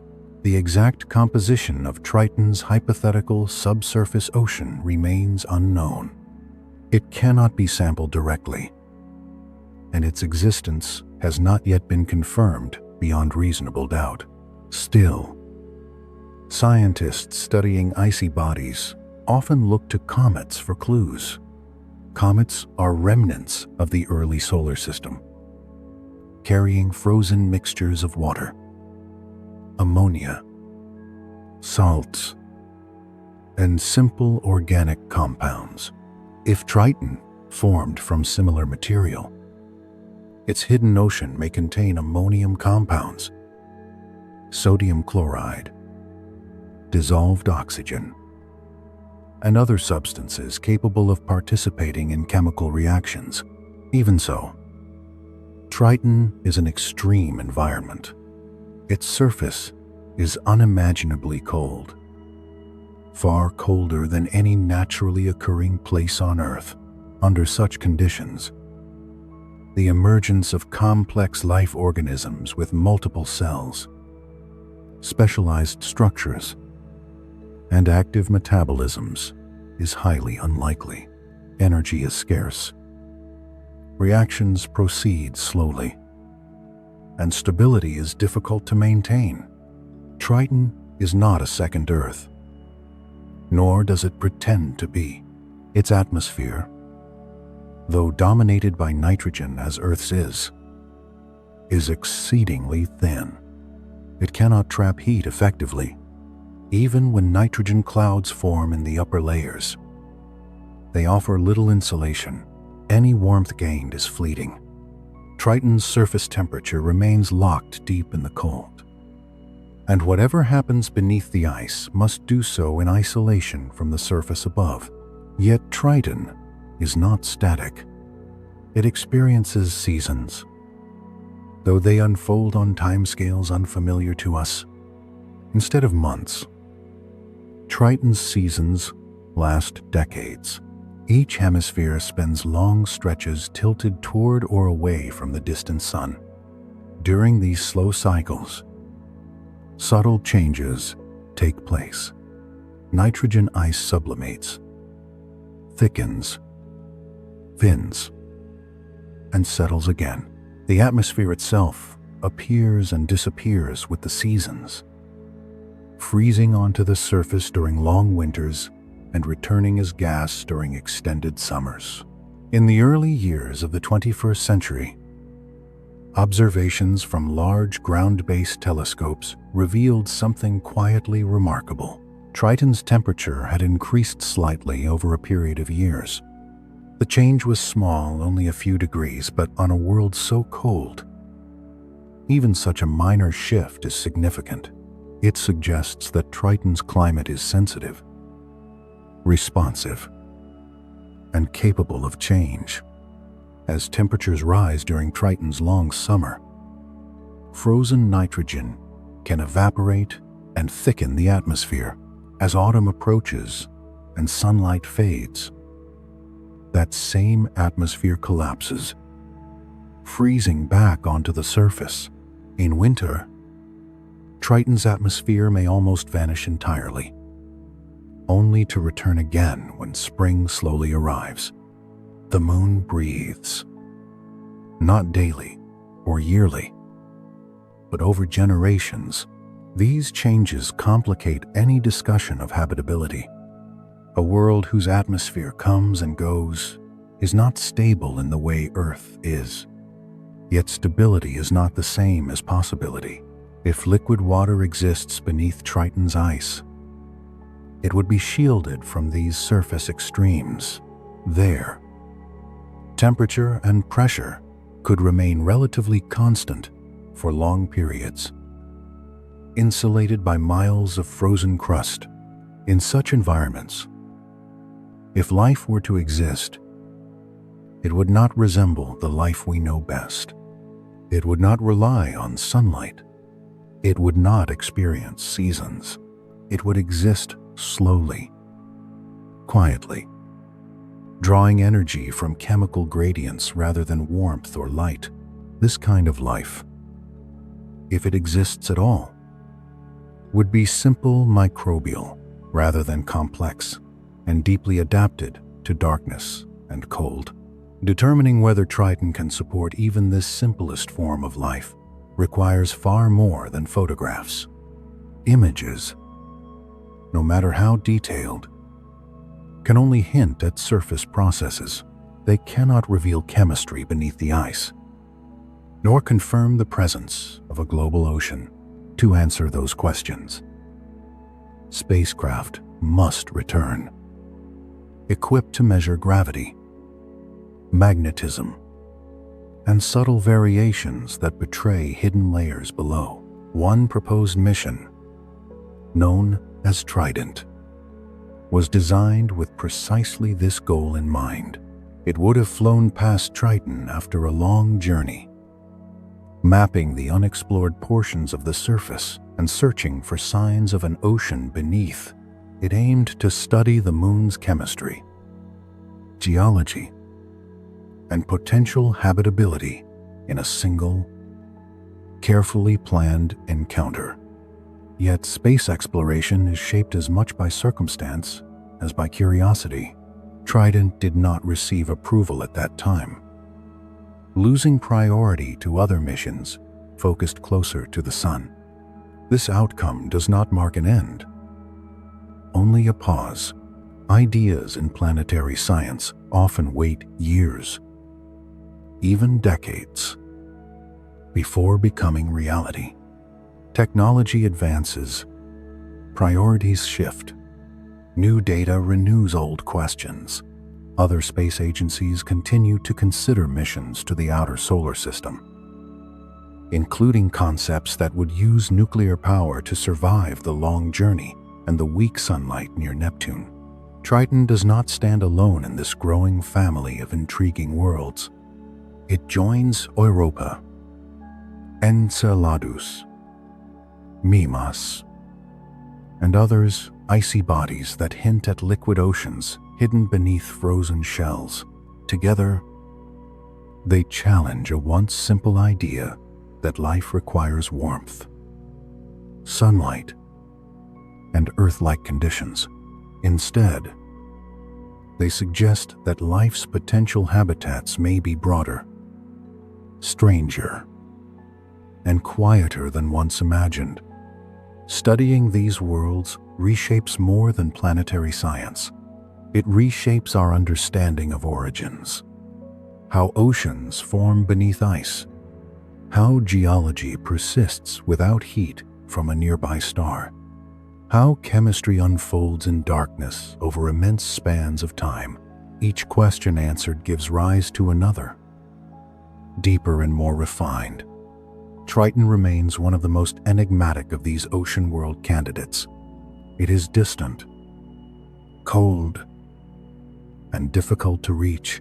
Its signals are faint. Its changes are slow. Yet it continues to draw attention precisely because it resists easy explanation. Beneath its nitrogen ice, beneath its seasonal atmosphere, beneath its cryovolcanic plumes, there may be a place where water remains liquid and chemistry continues its quiet work. Whether that work has ever crossed the threshold into life is not something we can yet say. For now, Triton holds the question without answering it, and as future missions are imagined, revised, delayed, and eventually launched, that question remains one of the most profound science can ask, not only about Triton, but about all the cold, hidden oceans scattered through the solar system, and about whether, somewhere among them, we are truly alone. Sometimes the most important discoveries do not arrive with new instruments or bold new missions, but quietly, from data that has been waiting for decades. Images once captured for one purpose can reveal something entirely different when seen again. Through fresh questions and more patient eyes, this is exactly what happened with Venus. When scientists returned to radar, images taken more than 30 years earlier by a spacecraft that had already finished its work and fallen silent, when NASA's Magellan spacecraft arrived at Venus in the early 1990s, its task was clear and focused. Venus was hidden beneath an unbroken ceiling of clouds, thick and corrosive, reflecting visible light and keeping the surface forever out of sight. Magellan carried radar, not cameras in the familiar sense, and it used that radar to map the planet's surface through the clouds. At the time, Scientists were intent on understanding Venus's topography, its plains, its highlands, and the scars left by ancient impacts. They were not looking for signs of something alive beneath the clouds. They did not yet suspect that the images they were collecting might hold evidence of activity still unfolding. For years, those radar maps rested in archives, studied and cited, but largely accepted as a record of a world whose dramatic past was long over. Venus was often described as geologically quiet, its surface reshaped long ago by immense volcanic events that had since faded into history. Yet, as analytical techniques improved and researchers learned how to compare images taken at different times, subtle changes began to emerge. Shapes that should have remained fixed appeared slightly altered. Features that once seemed static showed hints of motion beneath the planet's poisonous clouds. Venus had been quietly changing all along. This realization transformed how Venus is understood. The second planet from the Sun, often called Earth's evil twin, shares much with our home world at first glance. Its size is remarkably similar. Its bulk and composition suggest a rocky interior not unlike Earth's own, but where Earth became a refuge for oceans and life. Venus followed a different path, orbiting closer to the Sun, at an average distance of roughly 67 million miles. It receives more solar energy than Earth does. That proximity alone, however, does not explain the extremes found there. Venus's surface temperature rises to nearly 900 degrees Fahrenheit, making it the hottest planet in the solar system, even hotter than Mercury, which orbits much closer to the Sun. The reason lies not just in distance, but in atmosphere. Venus is wrapped in a dense blanket of gas, composed mostly of carbon dioxide with smaller amounts of nitrogen. This atmosphere traps heat with extraordinary efficiency. Once warmth enters, it struggles to escape. Layer upon layer of gas absorbs and re-radiates energy, creating a runaway greenhouse effect that has transformed the planet into a furnace. Above this heavy atmosphere drift clouds of sulfuric acid. Thick and reflective, they scatter sunlight, glow faintly from above, and hide the surface completely from human eyes. Beneath them, pressure builds to levels more than 90 times greater than at Earth's surface. The air itself becomes something closer to a fluid, pressing down relentlessly. Any lander that touches the ground must endure not only heat, but crushing force. Despite these hostile conditions, Venus has long fascinated observers. It is one of the brightest objects in the night sky, visible even without instruments, shining steadily near sunrise or sunset. Ancient astronomers tracked its motions carefully. Philosophers noticed that it appeared sometimes in the morning, sometimes in the evening, and slowly came to understand that these were the same object.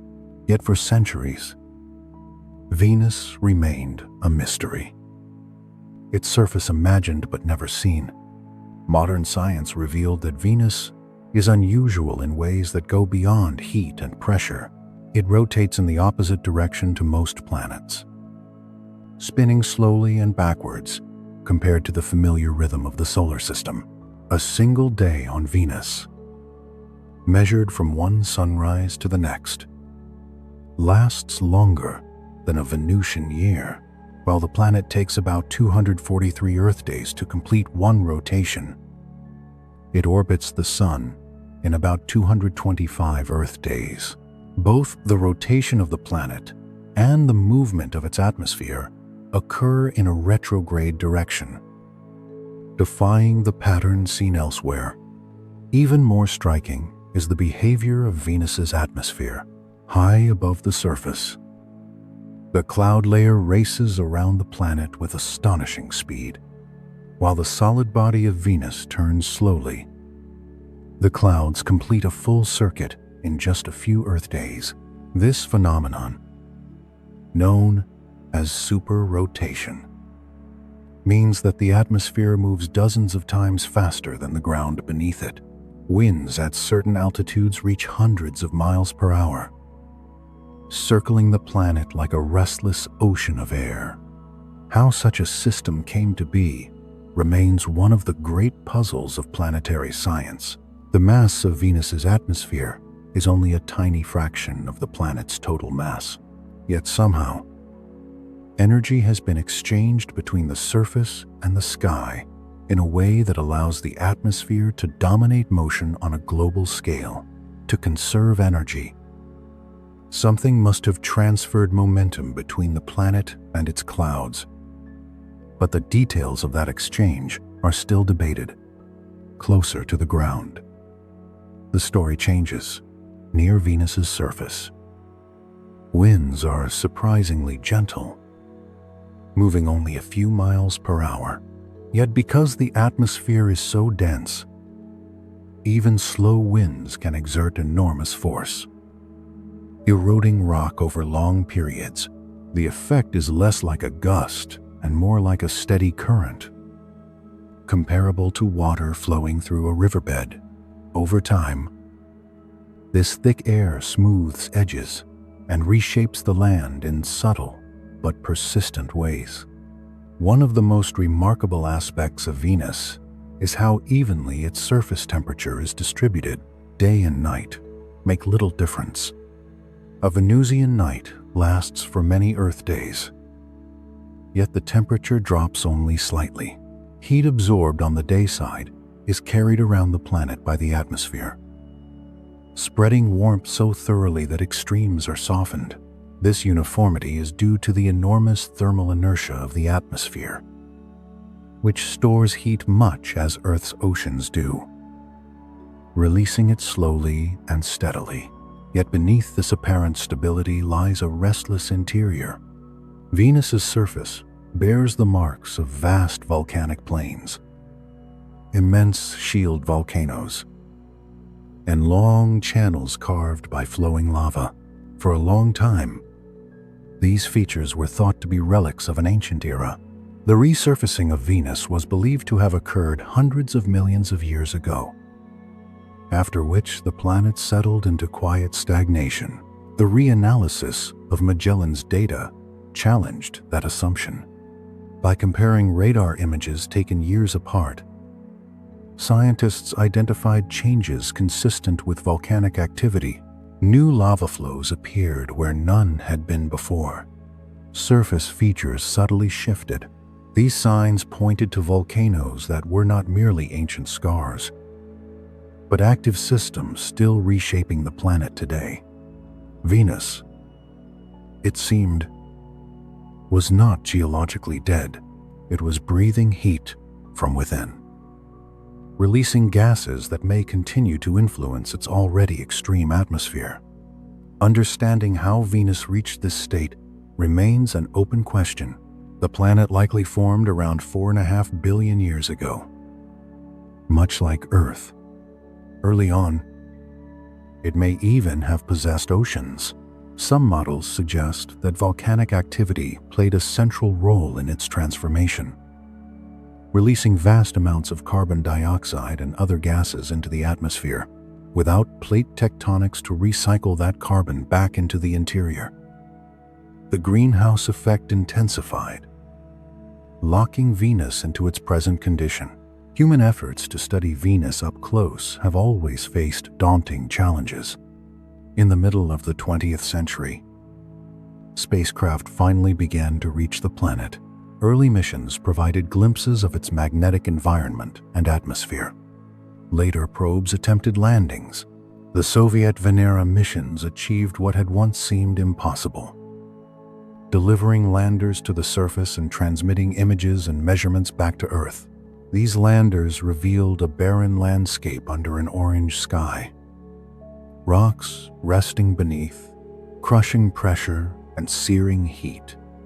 Even these successes were brief. The longest-lived lander survived for only a couple of hours before its systems failed. Electronics overheated, seals weakened. The environment proved relentlessly hostile. Each mission underscored how difficult it is to explore Venus directly, how narrow the window for observation remains once a spacecraft touches down. Yet, despite these limitations, Venus continues to draw attention. The rediscovery of active volcanism has renewed interest in the planet as a laboratory for understanding atmospheric evolution, climate extremes, and planetary futures. Venus shows what can happen when greenhouse processes run unchecked, but it also offers clues about how rocky worlds behave under conditions very different from Earth's. From ancient stargazers to modern spacecraft, Venus has always hovered at the edge of understanding. It shines brightly in the sky, yet hides its surface. It resembles Earth in size, yet lives in a state of permanent heat. Its clouds race while its ground turns slowly. And now, thanks to data that waited patiently for decades, it reveals that it is still alive with internal fire. The challenge remains how to return, how to look longer and closer without succumbing to the environment. Future missions will need new materials, new designs, and new strategies to survive on the surface. Until then, Venus stands as a reminder that even familiar neighbors can surprise us, and that sometimes the most profound discoveries are already in our hands, waiting for the moment when we learn how to see them. When the Magellan spacecraft arrived at Venus in the early 1990s, it did not come with expectations of discovery in the dramatic sense. Its mission was methodical, almost quiet. For 4 years, Magellan circled the planet again and again, sending pulses of radar through the thick, blinding clouds and listening carefully for what returned. Those signals were translated into maps of plains and ridges, fractures and rises, revealing a surface that had never been seen before in such detail. Magellan gathered an extraordinary archive. It measured Venus's topography with patience, traced subtle variations in gravity, and hinted at structures buried deep beneath the crust. It did not search for eruptions or glowing lava. It simply recorded. When the mission ended, the spacecraft had done its job, and the data it sent home was stored, catalogued, and slowly absorbed into the scientific record. For decades, it rested there, complete but unfinished, like a book whose final meaning had not yet been read. More than 30 years later, in the early 2020s, scientists returned to that archive with new questions and new tools. Advances in computing and image analysis made it possible to compare Magellan's radar images in ways that were not feasible before. What once looked static could now be examined for change. Patterns could be aligned more precisely. Differences that had been invisible before began to stand out. A team of researchers led by Anna Gulcher at the Institute of Geophysics of the Swiss Federal Institute of Technology in Zurich took on this task. They focused on regions of Venus long suspected to be volcanically significant.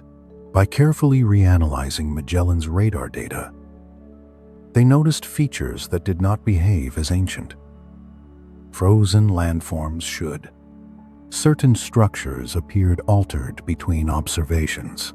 Shapes shifted, edges softened or expanded.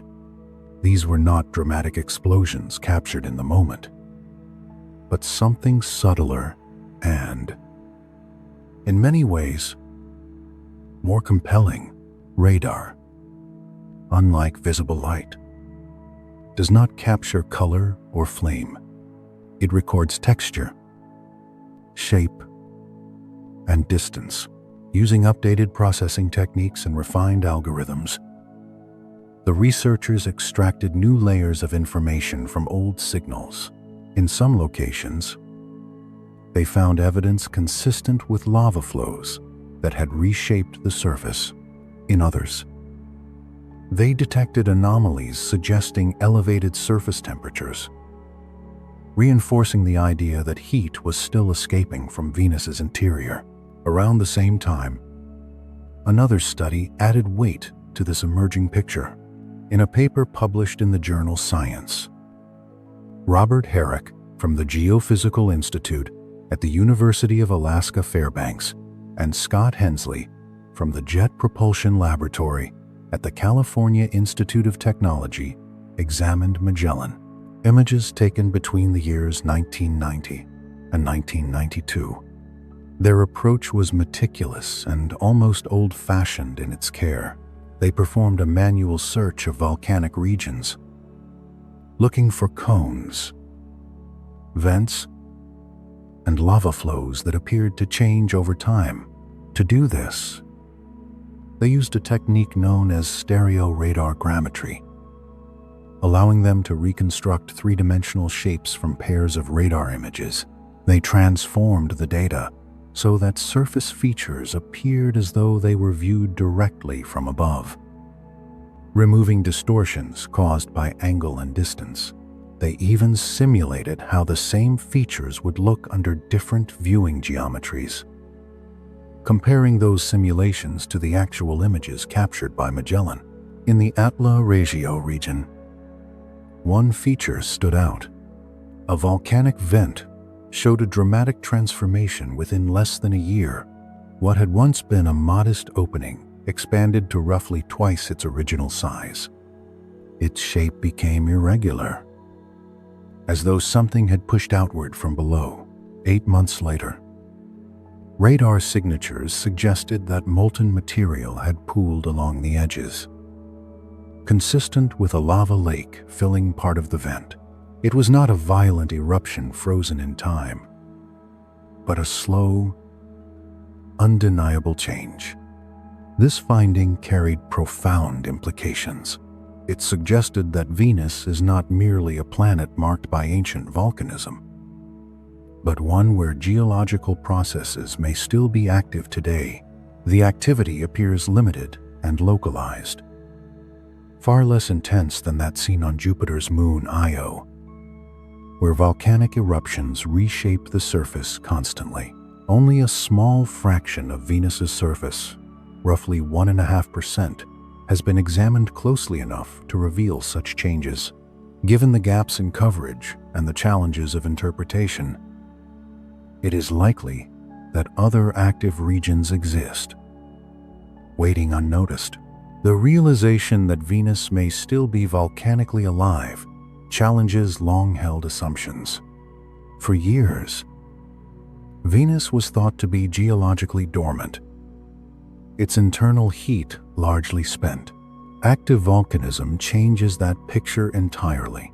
It suggests ongoing exchange between the planet's interior and its atmosphere, a slow but persistent release of gases that may help maintain Venus's extreme greenhouse conditions. This connection between volcanism and atmosphere is especially important. On Earth, volcanic activity plays a role in regulating climate over geological timescales, releasing gases that are later recycled through processes like plate tectonics. Venus lacks such recycling mechanisms. If volcanoes continue to emit carbon dioxide and other gases, they may reinforce the dense atmosphere that traps heat so efficiently. In this way, Venus's surface and sky remain linked in a feedback loop that has endured for immense spans of time. The discovery also invites cautious speculation about biology. On Earth, volcanic environments often host microbial life, organisms adapted to heat, acidity, and chemical extremes. These life forms do not rely on sunlight and can survive where conditions seem hostile by ordinary standards. Venus, however, presents challenges far beyond those found on Earth. Surface temperatures are high enough to melt lead, and the atmosphere is dominated by carbon dioxide under crushing pressure. Any discussion of life must remain tentative and restrained. Still, the idea that Venus is active rather than inert broadens the conversation. It encourages scientists to consider not just whether life could exist there now, but how planetary environments evolve and how similar processes might operate on rocky worlds beyond our solar system. Many exoplanets discovered so far resemble Venus more closely than Earth, making Venus a crucial reference point for understanding habitability elsewhere. The renewed interest in Venus has already shaped plans for future exploration. 2 missions, Veritas and Da Vinci Plus, have been selected to return to the planet within the coming decades. Veritas, led by NASA's Jet Propulsion Laboratory, will orbit Venus and use advanced synthetic aperture radar to produce detailed 3-dimensional maps of the surface. A near-infrared spectrometer will help determine surface composition, while measurements of the gravitational field will reveal clues about the planet's interior structure. Da Vinci Plus will complement this global view with a more intimate descent. Its probe will plunge through Venus's atmosphere, measuring its composition layer by layer as it falls.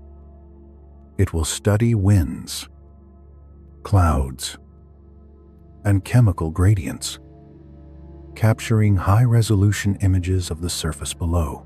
Together, these missions aim to answer long-standing questions about how a planet so similar in size to Earth could follow such a radically different path. Yet these missions are still years away. Funding cycles, technical challenges, and competing priorities mean that Venus has gone more than 3 decades without a dedicated mission. During that time, its secrets have remained largely untouched, preserved beneath clouds and within data files, waiting for renewed attention. The story of Venus's active volcanoes underscores an important lesson. Scientific discovery does not always require new journeys. Sometimes it requires returning to what we already have, asking different questions, and applying tools that did not exist before. The Magellan data, once thought fully understood, has revealed that it still holds surprises.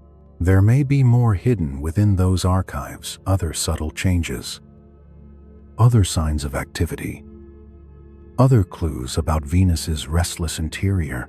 As techniques for processing and comparing large datasets continue to improve, opportunities open not only for major research institutions, but for dedicated individuals as well.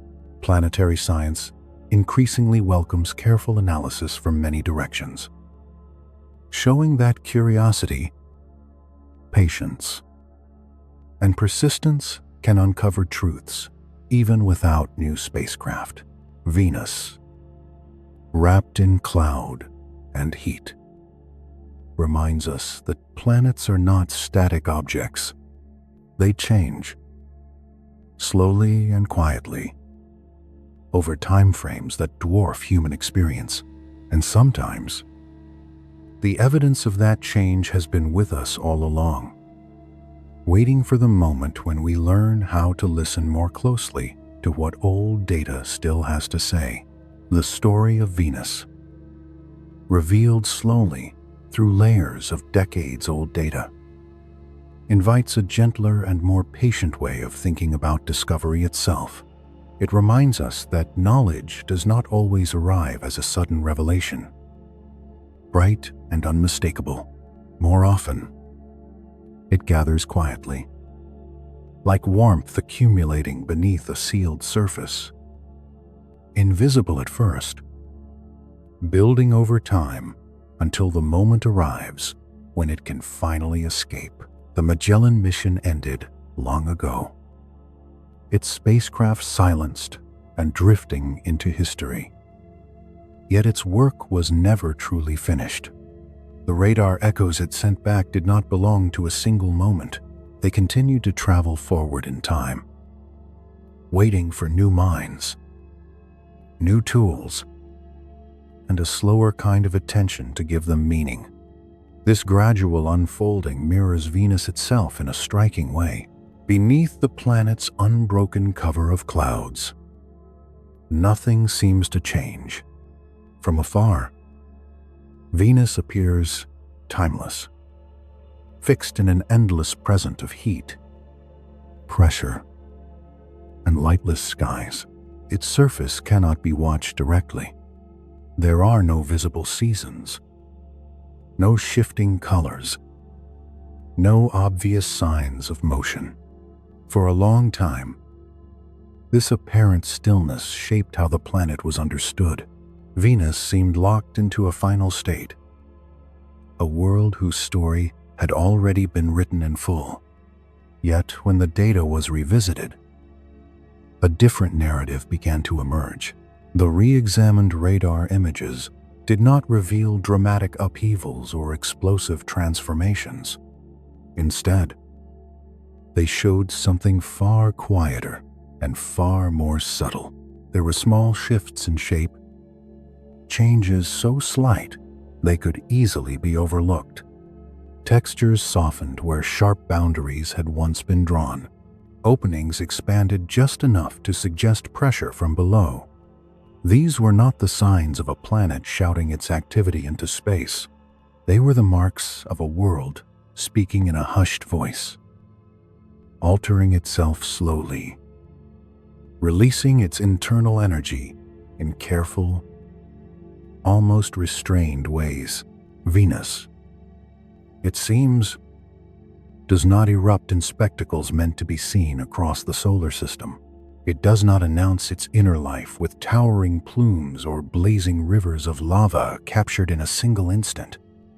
Instead, it reshapes itself through incremental adjustments. Heat escapes in measured amounts. Material moves just far enough to leave a trace. The language of Venus is one of small differences, of changes that become meaningful only when observed over long stretches of time. Recognizing this kind of activity requires a different scientific posture. It demands patience rather than urgency. It asks researchers to resist the desire for absolute certainty and instead become comfortable with likelihoods, with patterns that suggest rather than declare. The identification of active volcanism on Venus does not mean the planet is covered in flowing lava or constantly renewing its surface. It means something more nuanced and, in many ways, more profound. It means that Venus's interior is not inert. It is still alive in a geological sense, still capable of exchanging material and energy with the surface above. That realization alone reshapes how the planet is viewed. This perspective also reframes Venus's past. For many years, one dominant idea held sway: that Venus experienced a catastrophic resurfacing event, a global outpouring of lava that erased most older features in a relatively brief geological interval. After that, the planet was thought to have cooled and quieted, its internal engine largely spent. In this view, Venus's surface was a monument to a single violent chapter, followed by long stagnation. Evidence of recent volcanic change complicates that picture. It does not necessarily erase the idea of past global resurfacing, but it adds depth and texture to it. Venus may not be a planet that burned once and then fell silent. Instead, it may be a world that continues to adjust, releasing its heat unevenly and intermittently, responding to stresses deep within its mantle.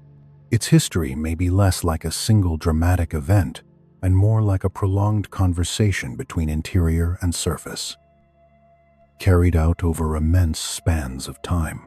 The implications of this reach beyond geology alone. Venus's atmosphere, already one of the most extreme in the solar system, may be sustained in part by this ongoing internal activity. Volcanic gases released from below can replenish carbon dioxide and other compounds, reinforcing the dense greenhouse effect that traps heat so efficiently. In this way, the planet's surface and atmosphere are not separate systems, but parts of a continuous exchange. Venus's sky may not simply be a leftover relic from an ancient era, but a dynamic environment shaped again and again by what happens beneath the crust. Seen through this lens, Venus becomes less a static cautionary tale and more an evolving system. It remains extreme, inhospitable, and hostile to life as we know it. Yet it is not frozen in time. Its present conditions are not merely the result of distant history. They may be actively maintained. This realization carries important lessons, not only for understanding Venus itself, but for interpreting rocky planets elsewhere, beyond our own solar system. Many of the worlds discovered so far resemble Venus more closely than Earth. They are similar in size and mass, orbiting close to their stars, bathed in intense radiation without detailed observations. It is tempting to label such planets as hopelessly hostile, to assume their stories are simple and already finished. Venus urge caution. It shows that even a planet long thought to be understood can still surprise us, and that activity may persist where none was expected. The renewed focus on Venus also highlights the importance of continuity in exploration. For decades, the planet lingered in the background while attention shifted elsewhere. Mars, with its cooler surface and hints of ancient water, became a primary target. The outer solar system, with its icy moons and hidden oceans, opened new frontiers that felt rich with possibility. Venus, by contrast, seemed too difficult, too punishing, too resistant to sustained study. Its environment challenged technology and limited how long instruments could survive. Yet difficulty does not diminish importance. In many cases, it sharpens it. Venus represents an extreme outcome of planetary evolution, a path that Earth itself narrowly avoided or may yet confront in altered form. Understanding Venus is not merely an academic exercise. It provides context for Earth's own climate, for the delicate balances that allow a planet to remain temperate rather than runaway. Future missions such as Veritas and Da Vinci Plus represent a return to these unanswered questions. They are not framed as single, decisive journeys that will solve everything at once. Instead, they are designed to listen more carefully, to map with greater clarity, and to sample with greater precision. One will circle above, tracing the planet's surface in fine detail and measuring subtle variations that hint at interior structure. The other will descend through the atmosphere, layer by layer, experiencing directly the gradients of temperature, pressure, and chemistry that define Venus's sky together. These missions promise not closure, but refinement. They will add detail, context, and resolution to a picture that remains incomplete. They will help determine how widespread Venus's volcanic activity truly is, how recently it has occurred, and how deeply it is tied to the planet's atmosphere. They will not provide a single final answer, but they will make the questions sharper and more informed. Until those missions fly, Venus remains a world known through fragments, radar maps stitched together across years of observation, atmospheric measurements gathered during brief and perilous descents, surface images captured in the final moments before heat and pressure overwhelmed their instruments. Each fragment is valuable, carrying its own insight. Yet none is sufficient on its own. Together, they form a mosaic that continues to shift as old data is revisited and reinterpreted. There is something quietly humbling in this process. It suggests that exploration is not always about going farther, faster, or deeper into space. Sometimes it is about staying with a question longer than expected. It is about returning to familiar material with unfamiliar eyes. It is about accepting that understanding may arrive in stages, separated by years or even generations, shaped as much by human progress as by planetary change. Venus teaches this lesson with particular clarity. It is a planet that resists easy narratives.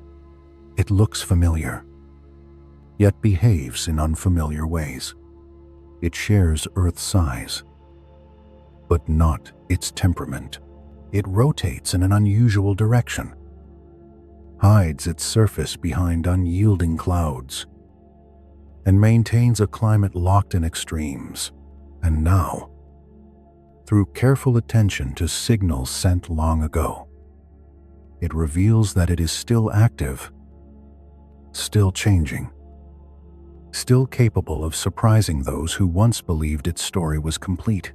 As scientists continue to sift through Magellan's archive, and as new tools emerge for analyzing vast stores of planetary information, it becomes increasingly clear that discovery is not confined to the future. It is also embedded in the past, waiting patiently in records already gathered. Venus stands as a testament to this truth. Even the most studied worlds can hold secrets long after the missions that first revealed them have ended. In the end, Venus does not offer comfort or familiarity. It offers perspective. It shows how a planet, much like Earth, can follow a radically different path, shaped by atmosphere, volcanism, and time. It challenges assumptions about stability and finality, and through the quiet persistence of data and the patience of those who return to it, Venus continues to speak, slowly and softly, about the forces that shape worlds not in moments, but across ages vast enough to make even decades feel brief.